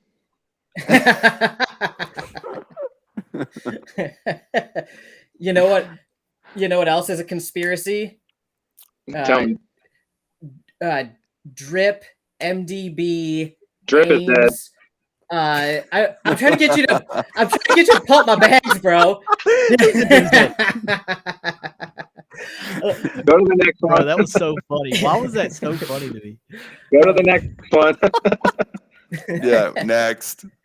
Dude, my drip thing's going awesome. It's been holding its own. Like the price has been stable the last month. Holding at $7. Yeah, and $180. My bag's up to like almost 600 drip now, worth like $4,000. It's a moon bag for me though. I already wrote it off, Brando. In my head, I wrote this off months ago, and I'm just gonna compound it and give it away to my team, and it either goes to 0 or I become Brando 2.0. You know what I'm saying? You're not going to do it off a drip. I'll tell you now. Take the money out, invest it somewhere else. All right, where can I realistically double my money right now, Brando? There is let's leave the audience off with this. If we can't put our money in drip, where can we put our money? Okay, yeah. What's your favorite play right now? That's a great. way What's to your finish the play? show. What are you looking at with that pin? What are you going to take notes on after this? And short term, not long term play. Yes. Your favorite short term play. Presend isn't going to 2x your money, but it will be long term dividends. No, so what can we looking for some long term? So I like that. I also sent you Barachain, Austin. I super have my eyes on their community. I don't own many NFTs, but I do own a couple of NFTs. I suggest you guys take a look at it. That is probably my next like 3x, 4x play. They already sent it to Austin. I sent it to Austin a couple minutes ago because I had a feeling you guys were going to ask me what my next play was. And you said Barachain is an NFT or is not?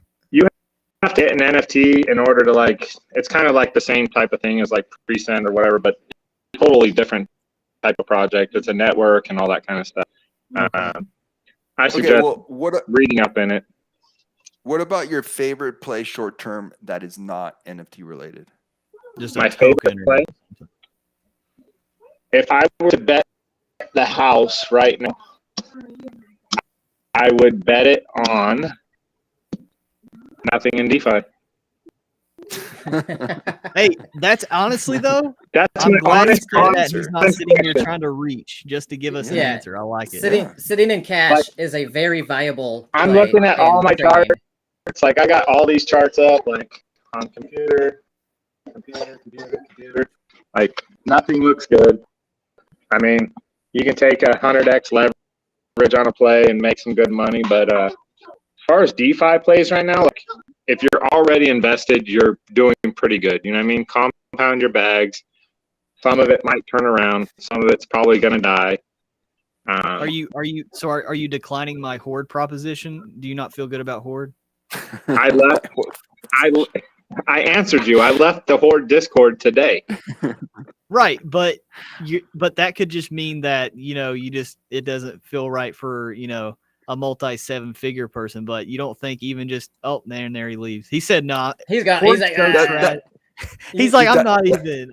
That's how much Brando hates Horde. He said, you know what? He's just gone. I don't even want to talk about this anymore. So why do you? I mean, I have to tell you something. I mean, it's a great project. I missed the wave. Why stay in the Discord and get fucking 15 announcements a day?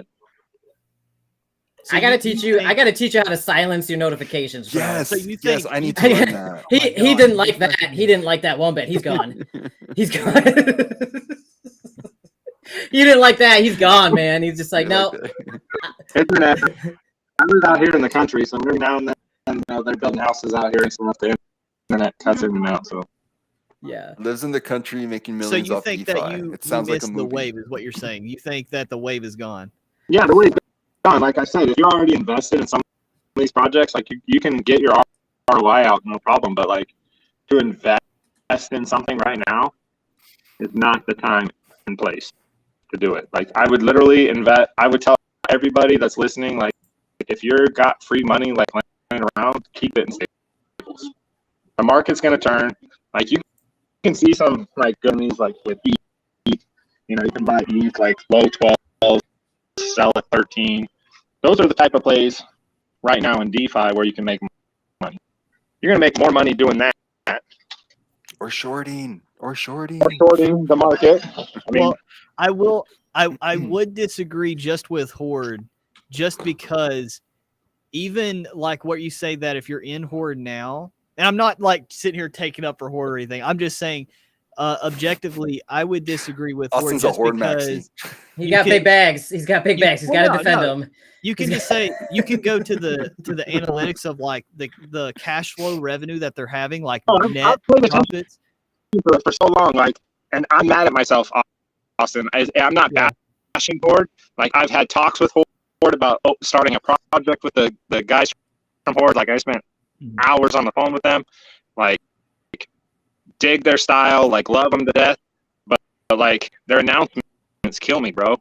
Like, It's true. You heard it here, man. You just they turned down an opportunity to work with a whale for their announcements. Hey man, that's fair. I agree completely. The first at everyone ping in the announcements should always be, this is how you turn off notifications if you don't want to get these anymore. Right click here and hit silence notifications for Alex, everyone. 8 weeks silent. I've been meaning to DM you asking you.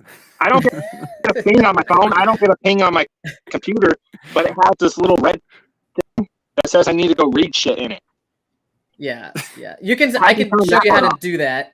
I'll show you. Yeah. See, I know how to make money, but I'm not computer literate. And I'm the other way around. I don't know how to make money, but I'm computer literate. So like, we're a great team, man. I'll help you with your tech shit. You help me make money. All right. There you go. Hey, by the way, Ron, Mr. Pringles said his last play was Kyoto. Kyoto's still going. I'm going to defend my moon bags. My 3 moon bags right now. And a lot of people might disagree with some of these, but I've got MDB, I've got Drip, and I've got Kyoto. And they're long-term plays for me, like a year out, right? And they're kind of like my throw it out there and just like it could either go to 0 or 1,000x, right? Those or somewhere in between. But I've already like that's separate from my LP farming, from like my Horde and Spring Game stuff, and also from like sitting in stables and everything. So like my Kyoto play is long term. Like I am doing the blockchain play on it. I'm waiting to get to the blockchain. Some people might not like. Brando doesn't like to lock up anything or to sit in anything where you can OTC in and out of Kyoto if you need to, but like. I know, Brando, you like to get out at a notice, a second's notice if you want. So I understand your position there, but I just wanted to stick up for my bags for Kyoto Drip and MDB. They're my moonshots. Hopefully in 1 year we'll be on episode like 60 or something, and I'll be like, I'm a millionaire now, guys. EA, what's your plays? What are you invested in right now? In DeFi? Not much. MDB. I got a little spring game. I held on to a few of my Serenity Capital PPLs now, so let's see what happens there. That's about it for DeFi. Not much. What caused you to hold Pebble down so low? Dude, this is a long story, but this is the truth. This is where the whole being a YouTuber thing is weird. So I did a video on it when it was about $160. And, I remember that. My video caused it to go basically 10x right after my video for a bit. And then I felt like if I'm selling, I'm basically dumping on my viewers. So I felt weird if I sold any. So I didn't sell any. I just got the rewards in Serenity, and I made pretty good money on the rewards from Serenity. It was like $200 a day sometimes because the emissions were so high. So then I just felt like, okay. And then a little more time came. And then I was thinking, well, maybe now it's time to sell. It's still around 800, something like that. Then he asked me to do an interview. So I did the interview and it bumped it. And then it went up to like 1,000, 1,200. So I thought, well, now I can't sell again. And then I was like, I had already made a pretty decent amount for like almost a good month on the Serenity rewards that I was selling the Serenity because I knew Ethereum's going to go down and I didn't want to, put in a farm with Ethereum. And so I just held them. And then next thing I know, it's like they're down to like 400. Now they're down to 250. And I'm just like, now they're down to like nothing. And I'm just like, I just didn't want, I was the only one doing videos on this protocol. So I would literally sold my Pebble on my viewers. Felt like crap. I didn't want to do that. So that's how I held them. I knew it wasn't the optimal play, but what am I I'm gonna the same way, dude. If I make a video about something, I usually hold it just because of that. Even though like my bags are super small. If my bag's super small and the liquidity's deep, then I don't care. I won't even make a dent if I sell. But like if in your case, like I know you got bigger bags than me too. Like if you got a big bag of it and like you are the guy, like influencer out here, everybody's going to for information about it, then like it puts you in that weird spot. I totally get it. Yeah. Now, if all these different YouTubers would have been doing videos around the same time, would have been different. But I was the only one. So, Isn't it weird when you make a video and you see the effect, or people tell you, "Hey, I saw your video. I just threw 50 grand, or I just threw 200 grand into this thing," and it's just like, "Oh God, like what the hell?" Or Brando's like, "I just put 1.7 million dollars." Having a YouTube channel, yeah. Brando's like, "I watched your video. That sounds cool. I put 1.7 million into it." I'm like, "Dude, what are you doing?" Need you guys to tell me before you make the video. Jesus Christ.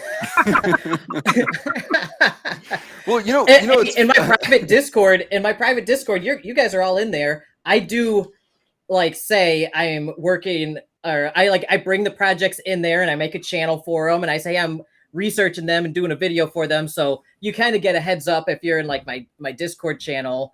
And I try to give teasers on Twitter now too, just because of that. Yeah. Like I want people to all have kind of like a fair notice. Yeah. Yeah, we saw how well Peg Hub went. Thanks, bud. Hey, I'm not a salesperson. I am not a salesperson. The projects have to sell themselves on their own merits. From now on, when they hit you information bearer. So now when they hit up YaBonks and YaBonks tells me he has an interview, I'm gonna be like, DM the fucking dev and be like, hit up EA. Like he's got a better following. Can you please not do a video with YaBonks because I'm about to lose all my money? No, man, it's quite the opposite. YaBonks is like the hottest thing, man. He's blowing up. That does lead me to one more question, though. I just want to point out, Brando and the Peg Hub team have a history together. So yeah, I'm joking with YaBonks. Obviously, YaBonks and I know we're yelling right there, like behind the audience. Behind the scenes, YaBonks knows what I'm talking about. I need that Peg Hub. I like the Peg Hub team personally. I've had great interactions with them. I know Brando from one of their previous projects. You got into it with bomb money and stuff back in the day. I wasn't even in DeFi back then, so like you guys and your crazy ass Tomb Fork shenanigans, man. Like when there was like billions of dollars flying around DeFi. Like and when the dev is dumping $125,000 for the peg 30 seconds before fucking the epoch, yeah. Mm-hmm. Oh, that reminds me. Can we talk about Code 7 real quick, Brando? Oh, let's go. I called him out. I know. That's why I want to bring it up. Was I not right? 1000%, man. What's Code 7? The real estate fucking Tomb Fork. Yeah, integrating real estate to the blockchain. Okay. So you called him out on just failing? Because I definitely seen that coming. No. For the dev and them dumping tokens. Yeah, let's go down memory lane real quick. Because wasn't that like the craziest asset? I was telling that guy from. It was like the share token was going nuts every day. Like you could literally make or lose thousands every day. It was the craziest thing. But I finally ended up holding those tokens too long and lost at the end for a part of my profits. But I made a ton of money off Code 7. End of story. But I'm sure you did really well on that. But how did you figure out that various stuff was going on? So they partnered up with that other Tomb Fork that launched. In the Gen pool, they had the Code 7 and the share, whatever it was, their share token. So they partnered up with a guy that was here locally, not too far from my house. I forget the kid's name. Anyways, the dev was like a rogue dev. And the kid was like damn near crying on the phone with me, you know, because he knew that I was well known in the space or whatever. And so I started doing some blockchain investigation, you know, like spent, I would say about 10 hours, tracked all the wallets back and everything. So Mr. House was dumping tokens, blaming it on the dev. Yep, blaming it on the dev. Yet the dev was dumping the majority of the tokens, but as soon as the dev dumped, Mr. House dumped just as fast. So the devs did do something. And the dev was the same dev from Code 7 that was coding the new protocol, the new fork, you know. Basically, they were using the new fork as exit liquidity, but Mr. House was not KYC. This new kid was KYC. And so basically they were going to use him as the scapegoat. That's dirty. That's so dirty. Like, oh, it got so bad. Like even El Chapo, like I don't know if you know who El Chapo is. I think I've seen him around on Discord. Yeah. Extort. Like basically, like held this kid hostage for like 20K. Like, dude, it was so fucking ugly. Like, I like felt bad, and I was like, you know what? I'm just gonna call it as it is. Here's the blockchain transactions. Here it is. You guys can do your own homework, and that's the end of the story. And like all the transactions went back to the contract, and who was getting vested tokens on the contract. So obviously, if they're getting vested tokens, they're the ones screwing up. Watch out, sweetie. Help us on the phone. And did they have anything in like their documentation saying they had like a vesting schedule that like were they breaking like their documentation, I guess? Because like as it might be like dishonorable or like not cool, but okay, so say like I launch a Tomb Fork. Okay. Yeah. So say like I owned America Money, right? Right. And I launched another Tomb Fork that was going to use my tokens. Okay. Right? And then all of a sudden I claimed all my vested tokens. From the previous project. Yeah, and then dumped as soon as you locked it in a gen pool with a 1% fee. Wait a sec. So they used That's basically what they did. They used the same token from their previous project where they had the tokens vesting. They were getting ready to go. The vesting period came up. They launched this new thing and said, hey, we're back. Here's, whatever V2 with the same tokens, though. And then in Gen Pool, they're just like, by the way, here are all of our vested tokens from the Dude, okay, I'm going to look out for that. If a project is like relaunching, I'm going to be like, I want new tokens. Like, I want you to mint out new tokens from a new contract.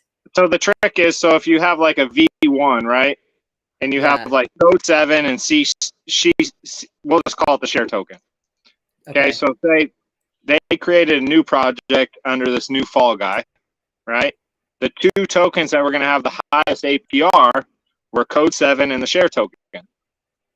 So anybody that was an APR chaser is going to buy Code 7 and their share token. Right. But those tokens are vested. So they didn't sell any vested tokens for like 30 fucking days. So as soon as the gen pool started and the token price went like this, because everyone saw the APR, obviously the tokens went up. As soon as the tokens went up, the dev and everybody else said, boom. And their tokens came out of their vesting period over those like 30 plus days. Which is fair game. I mean, it's in the contract that they're vested. It's fair game, but it's dishonorable. It's shady. Fuck this fuck, right? And then like Mr. House was like, I'm not dumping. I'm like, why did you send to this wallet?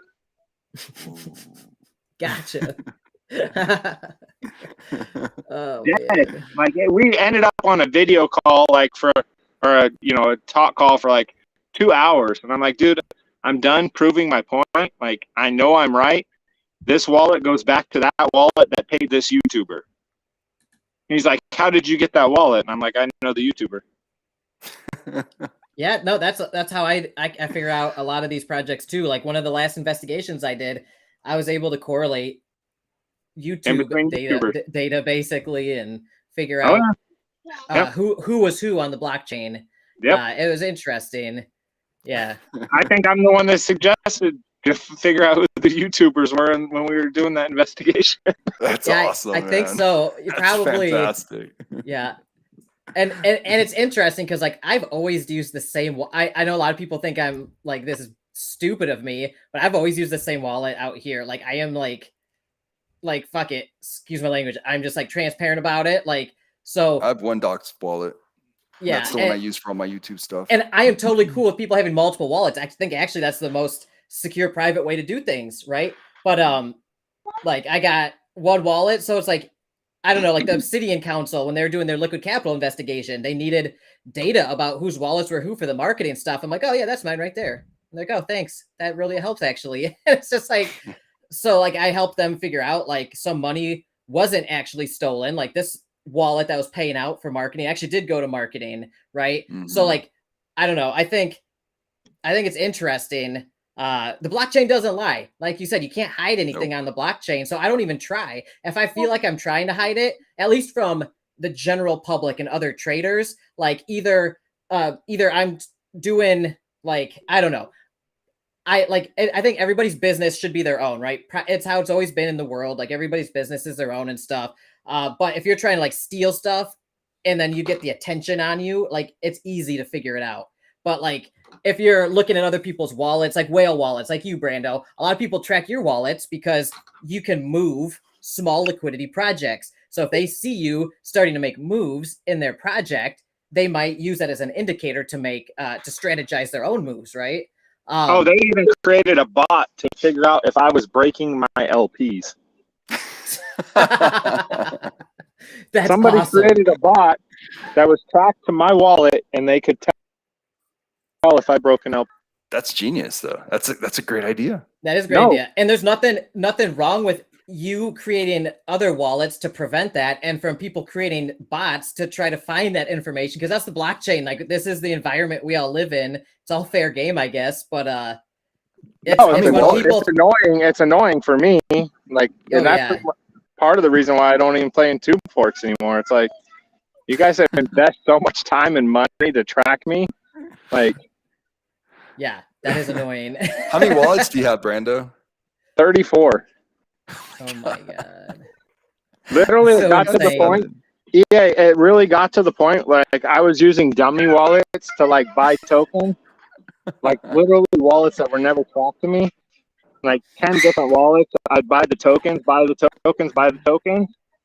and then I would use my main wallet to buy my C701 wallet, and then next thing you know, like the chart goes up like $15. And then I dump. That's fair game. Like I know that's crazy, but like they're trying to like outsmart you by doing this stuff. Like why is it why would it be bad for you to try to outsmart them? Right? It's warfare, man. This is trading, right? This is not like kumbaya. No, we're not. Like we're not holding hands singing kumbaya. It's warfare. Assets. It's warfare. I want to buy this low and sell it to you high. And if it's a very low liquidity project, like it can be competitive, right? Oh yeah. Yeah. There's plenty of times when I started like this whole Tomb Fork thing, like you guys got to remember, like I started back in the OG Tomb. You know what I mean? Like, I watched that go all the way up. You know what I mean? Like people forget that. Like other people are like, "What's Tomb? Like, what's the OG Tomb Fork?" You know what I mean? Like, I've been doing this for so long. Like, I can name Tomb Forks that most of the people don't even know that were Tomb Forks. Yeah. Like, yeah, and that was like a different era too. Like Tomb had like over like $1 billion in it or something. Like it hit 1 billion. Yeah. Dude. Wow. Amazing.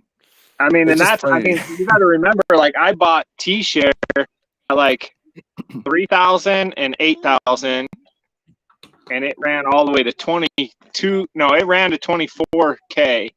I sold at 22. Sleepy Joe watched it go to 24 all the way back down to like 10K. Oh, ouch. And he's like, I believe in Harry. Harry won't let us down. Harry the will process, bro. Oh yeah, Harry will never let this thing go to zero. Yeah, and that's the mindset of a lot of these individuals. They're like, I believe in Lane Hillbilly. Lane Hillbilly will never let this thing go to zero. Well, it's damn near fucking zero. Like, that's the whole mentality of like a cult leader. Like, that's why Dow King did the whole cult leader thing. Like, people get so like stuck in their head. Don't marry a project. I tell people all the time, don't marry a project. Make your money, get the fuck out. You find a good exit point, get the fuck out.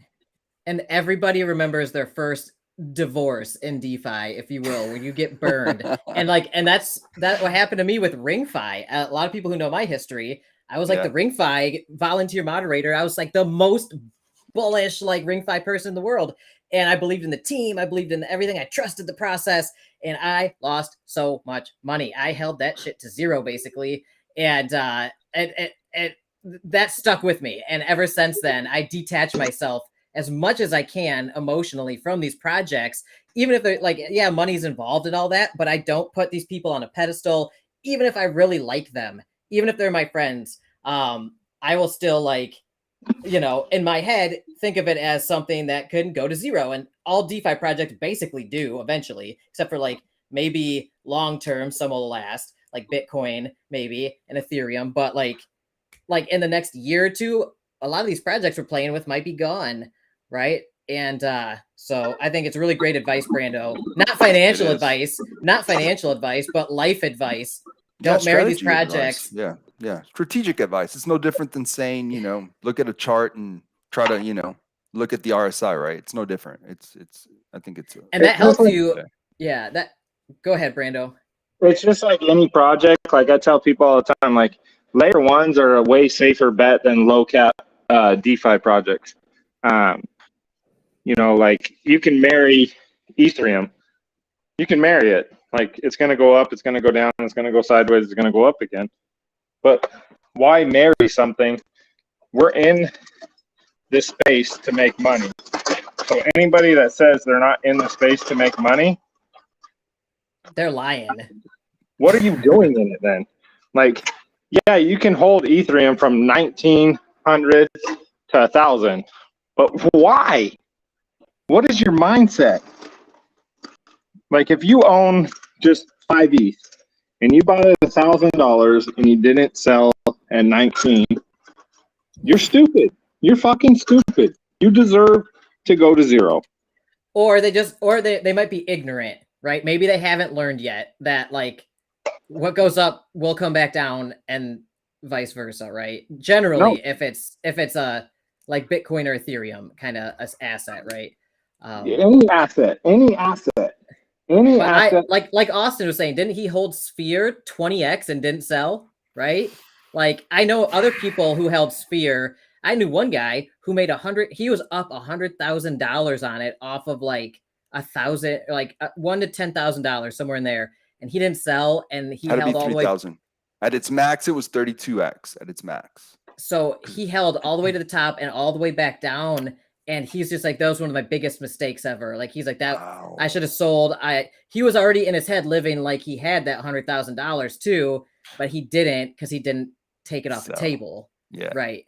Yeah. Yeah. That's the problem. I tell people all the time, like, if there's, like I said earlier, 10%, 20%, 30%.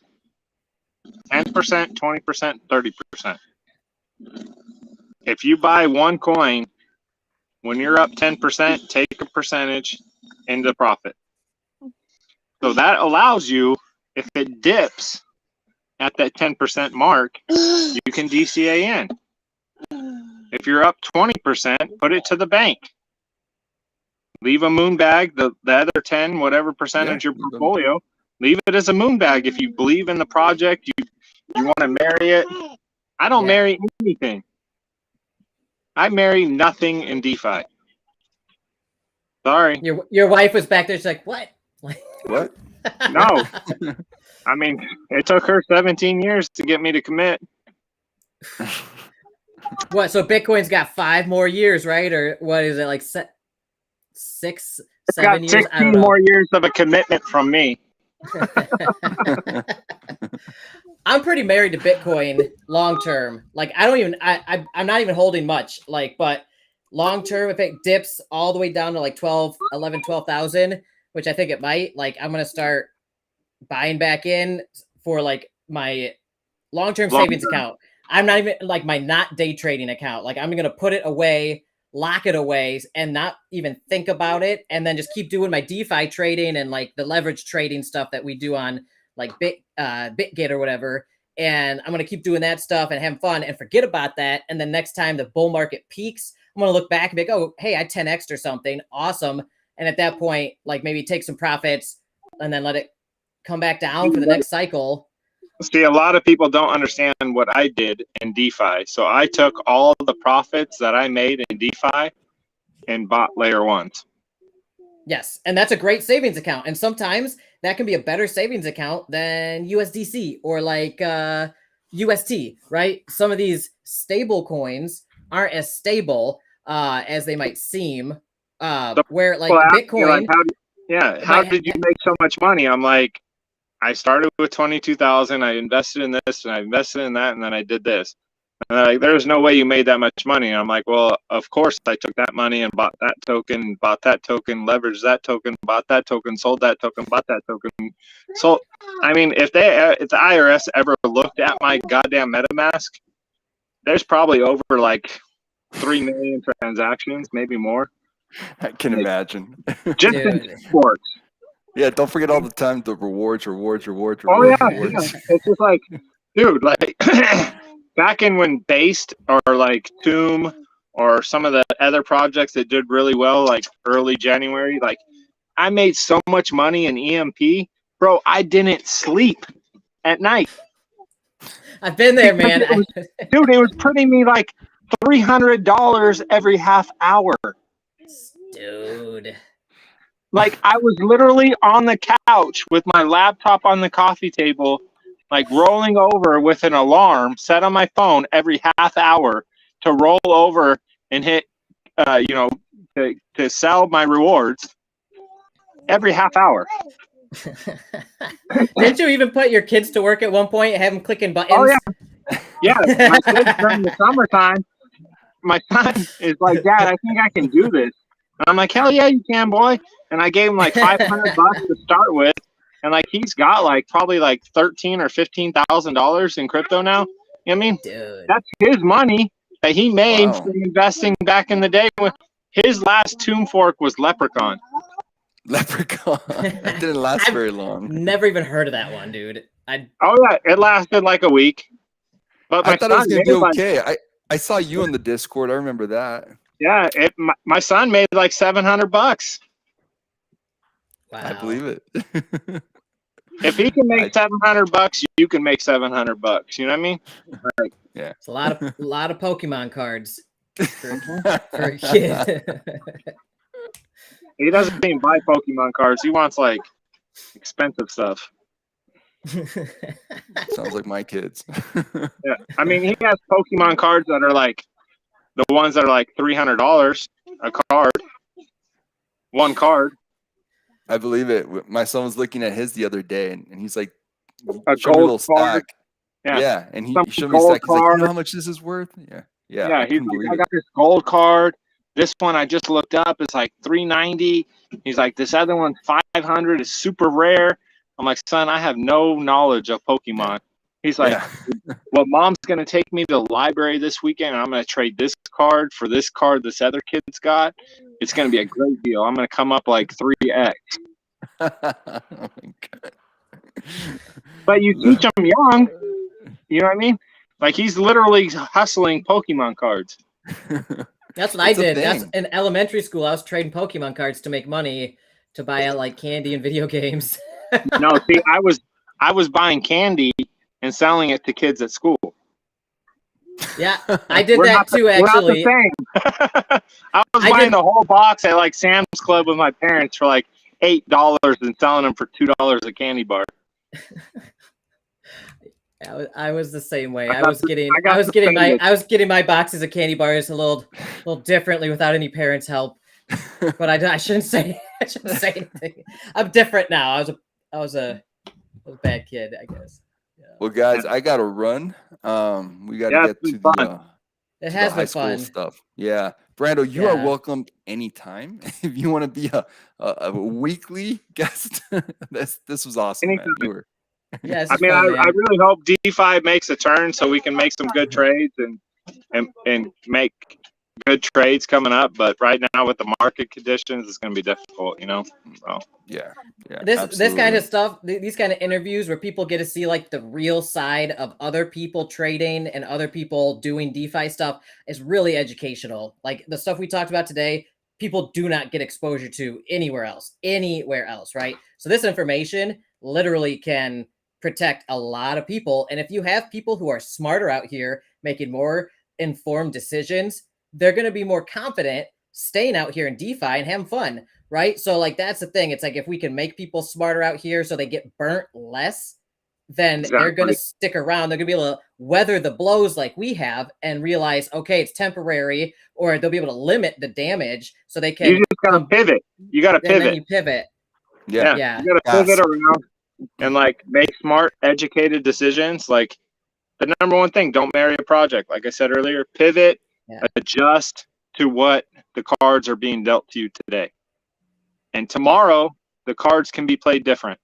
Yeah. But today, play those cards that are dealt in front of you and play to win for today.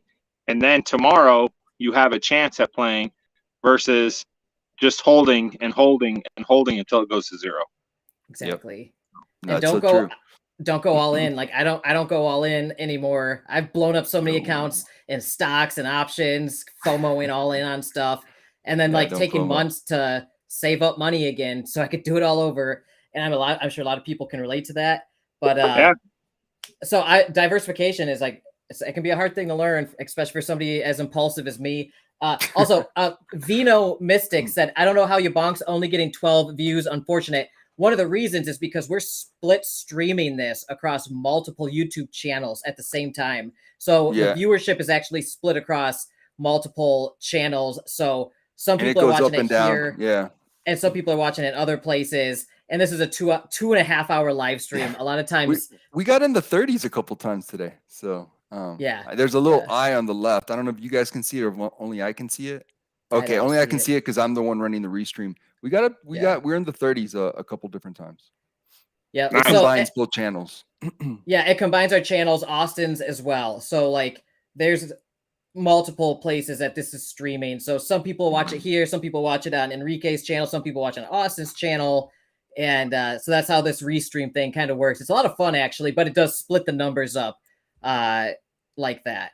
So that's maybe let's go Brando channel soon. Do it, that'd dude. Be awesome. Get in the game with us. I would literally have the notification on for your channel, Brando. I would. Dude, it's so much fun doing this YouTube thing. It's stressful at times, right? Oh, he's gone. We lost him. He didn't like it. He's like, nah, screw this. I'm out. He's just. And there he is.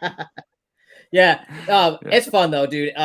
It can be stressful, especially if you're like doing like any kind of sponsored content and you've got like deadlines you want to hit and stuff. And like, so it can turn into like a job if you let it.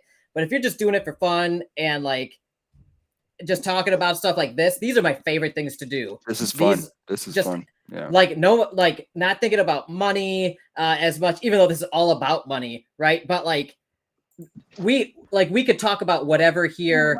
I'm not crunching for a deadline for this. It's just like we could shoot the shit, talk about whatever, and talk about all of our experiences working in this space. And Brando, I think if you created a channel too, people would learn a lot from it. Even if you just got on and just kind of, shot the breeze with people like we're doing now, like just a couple times a week or even a couple times a month, that is valuable educational content. Like, dude, I think about like this kind of thing, talking to like with people like with like street smarts and experience, not like textbook TA stuff that you watch in these other YouTube channels. This is like, all right, we all watch that stuff, but then these are like the people who are out here in the trench. They're in the trenches fighting it out every day. Yeah. It's a war, man. Trading is a war. Nat's going to be starting a YouTube channel too. Lady Boss Nat. I've been helping her like get the equipment and like the lighting and figuring out camera setups and stuff. So hopefully Nat will be out here with us too, doing these live streams. It'll be a lot of fun. I love it. I want more content creators in this space, not less. I think the more of us out here, the better, especially the ones that keep it real. There aren't many of us. That's the thing. It's lonely out here. That's why I love talking with you guys, because a lot of the other crypto YouTubers are straight moon boy pumpers who get paid to say, they basically get paid to say certain things. Where like, I know you guys don't. I don't either. If a project pays me to talk about their project, I will tell them I don't like their project. Right? Because I tell them that in my conditions. I'm like, if you pay me and I don't like your project, I'm not going to say I like it. Right? So that's a thing. Only a few of us out here do that. Like you, Brando, Austin is that way. James Pelton's that way. A lot of people are like either love him or hate him. I love James Pelton. He'll say he doesn't like a project, even if he? I've never heard him say that. Okay. Oh yeah. Okay. Oh dude, all the time. And people get super mad about it in Discord. Like it'll blow up a Discord channel, and like when James Pelton's like, oh, I don't like this kind of project anymore, and they're like, oh, people lose their minds, right? But I like James.